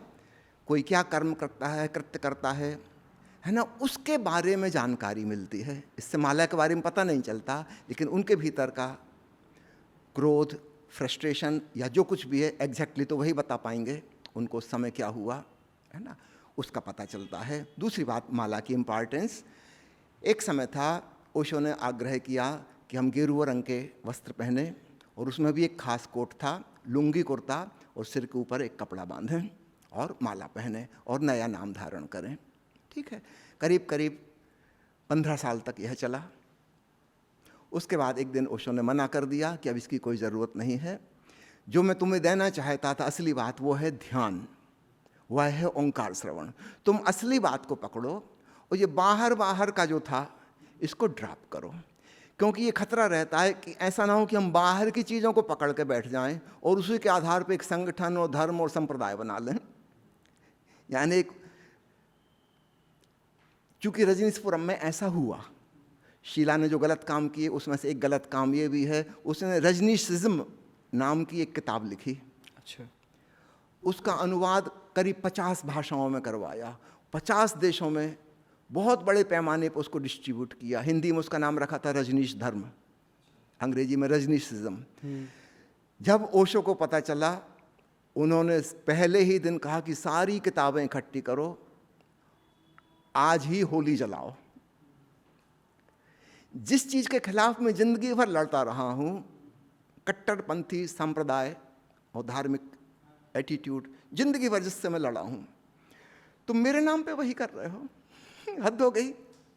मुझे पता ही नहीं, इतने दिन बाद पता चला। तो ओशो ने संदेश भिजवाया पूरी दुनिया में, जहाँ जहाँ उनके सन्यासी हैं, अगर तुम्हारे घर में वो किताब है उसको चूल्हे में डाल के जलाओ, डिस्ट्रॉय इट इमीडिएटली। क्योंकि उसमें इस प्रकार के बहुत सारे नियम कानून थे कि ओशो के सन्यासी को ऐसा होना चाहिए, वैसा होना चाहिए, वो ये करे, वो ये ना करे, हर चीज़ का विधि विधान जैसे धर्मों में होता है, कर्मकांड। और इसी कर्मकांड के खिलाफ ओशो जिंदगी भर लड़ते रहे और उन्हीं के नाम पे वो परोसा जा रहा था। अगर ओशो मौन रहते, वो एक नया धर्म बन जाता, एक नया कल्ट खड़ा हो जाता, और हम भी वैसे ही सांप्रदायिक दंगे फसाद कर रहे होते, है ना। तो ओशो ने कहा कि कुछ नॉन एसेंशियल चीज़ें मैंने तुमको दी थी उस समय, वो तुम्हारी ज़रूरत थी।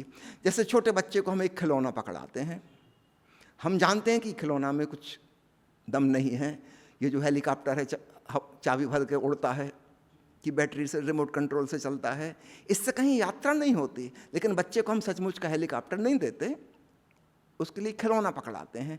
ओशो ने कहा ठीक ऐसे ही मैंने भी तुमको कुछ खिलौने पकड़ाए थे, क्योंकि तुम बचकाने थे।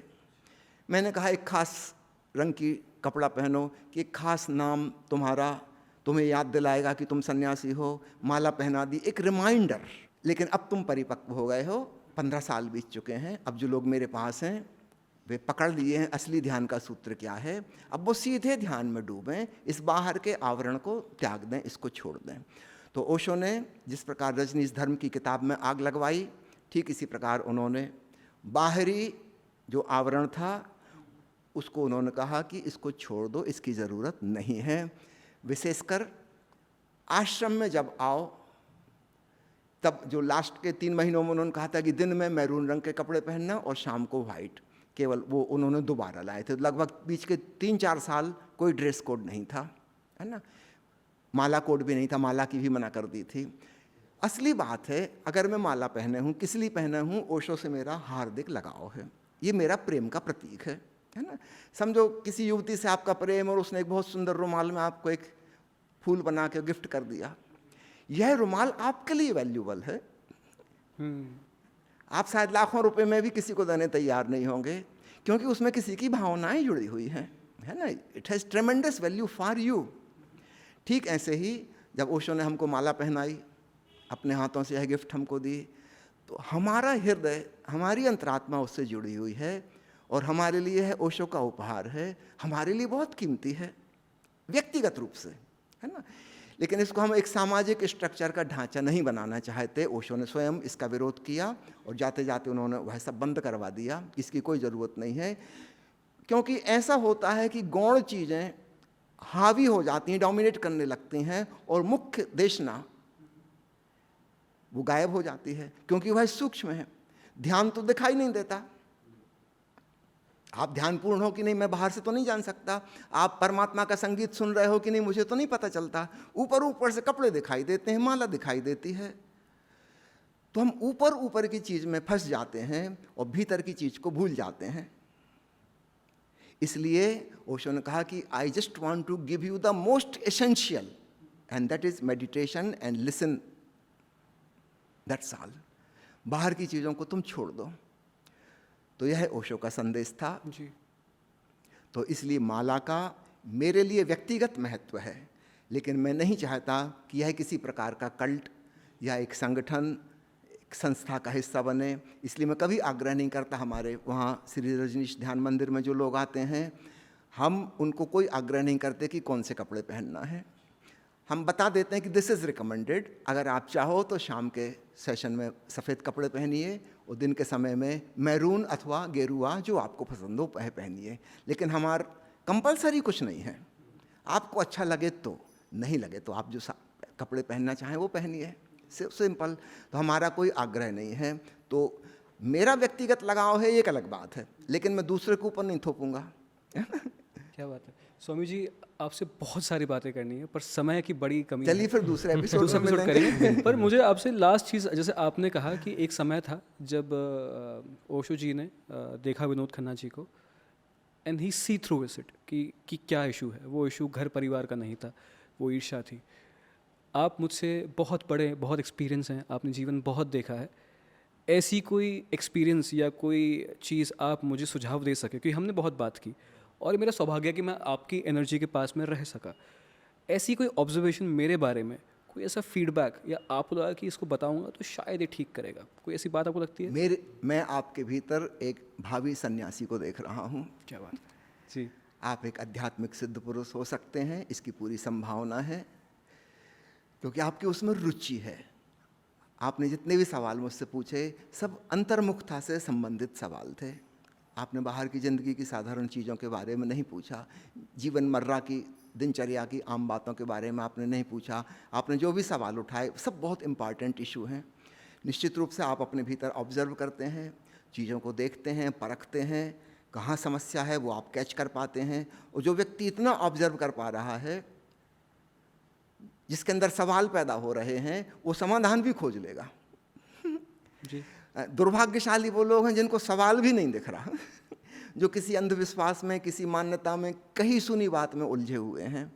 उनके अंदर जिज्ञासा ही पैदा नहीं हुई, उनको सत्य कभी मिलेगा भी नहीं। वो तो सांत्वना से खुश हैं। किसी ने उनसे कह दिया कि मूर्ति में भगवान है, जाके मंत्रोच्चार कर लेना, आरती उतार लेना, बात हो गई, और वो इससे राजी हो गए। निश्चित रूप से इनके पास एक बचकानी बुद्धि है, उन्हें खिलौना पकड़ा दिया गया है और वो खिलौने से खुश हैं। जिस के भीतर संदेह पैदा होना शुरू हो गया, इसका मतलब उसको समझ में आने लगा, मैच्योरिटी आ गया, वो बच्चा नहीं रहा कि आप उसके खिलौने से फुसला नहीं सकते। वो कहेगा नहीं, इससे तो कुछ नहीं होता। अब जिज्ञासा पैदा हो रही कि सत्य क्या है। I want to know myself. मुझे दूसरों की बातें नहीं सुननी, किताब में क्या लिखा है वो मुझे मतलब नहीं, मुझे अनुभव करना है।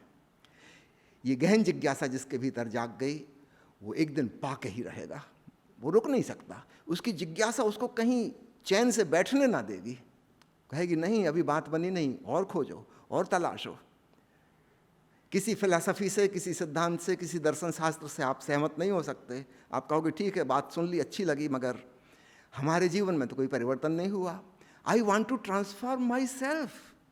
मुझे जानकारी इकट्ठी नहीं करनी, मुझे विद्वान और ज्ञानी नहीं बनना। वो गूगल के पास बहुत ज्ञान है, चैट जीपीटी मुझसे बहुत ज़्यादा जानती, मुझे चैट जीपीटी नहीं बनना है। I want to experience. जिसके अंदर शांति की, आनंद की जिज्ञासा पैदा हो गई है, वह व्यक्ति एक दिन पाके ही रहेगा, क्योंकि वह संपदा हमारे भीतर है। और जो आज हमारी जो चर्चा हुई है, उसके सूत्र आपके सामने खुल गए हैं। संक्षेप में फिर कह दे रहा हूँ, विश्राम पूर्ण जागरूकता, relaxed awareness, that's all, and particularly sensitive towards listening. सिर्फ अवेयरनेस कहने से भी बहुत सारी चीज़ें आ जाती हैं, है ना। किस चीज़ के प्रति हम जागें, तो और नैरो कर दे रहे हैं बात को। Be aware of whatever you are listening in a relaxed manner, that's all. अध्यात्म का सार सूत्र इतना सा है, और आप नाद ब्रह्म को सुनने लगेंगे और एक दिन आप जानेंगे कि अरे यह ब्रह्म मुझसे भिन्न और मुझसे अन्य कोई और नहीं, यह मेरा ही स्वरूप है, यही मैं हूँ। तभी तो उपनिषद के ऋषि कहते हैं अहम ब्रह्मास्मि, और साथ में यह भी कहते हैं तत्त्वमसि, तू भी वही है। गुरु अपने लिए भी कह रहा है और शिष्य को भी कह रहा है तू भी वही है। तो मैं आपके भीतर एक संभावित शिष्य को, एक संभावित सिद्ध को, एक संभावित ऋषि को देख रहा हूँ। आज नहीं कल वह खिलावट आपकी चेतना में अवश्य होगी। अरे बहुत शुक्रिया, बहुत बहुत शुक्रिया, बहुत शुक्रिया। बहुत शुक्रिया।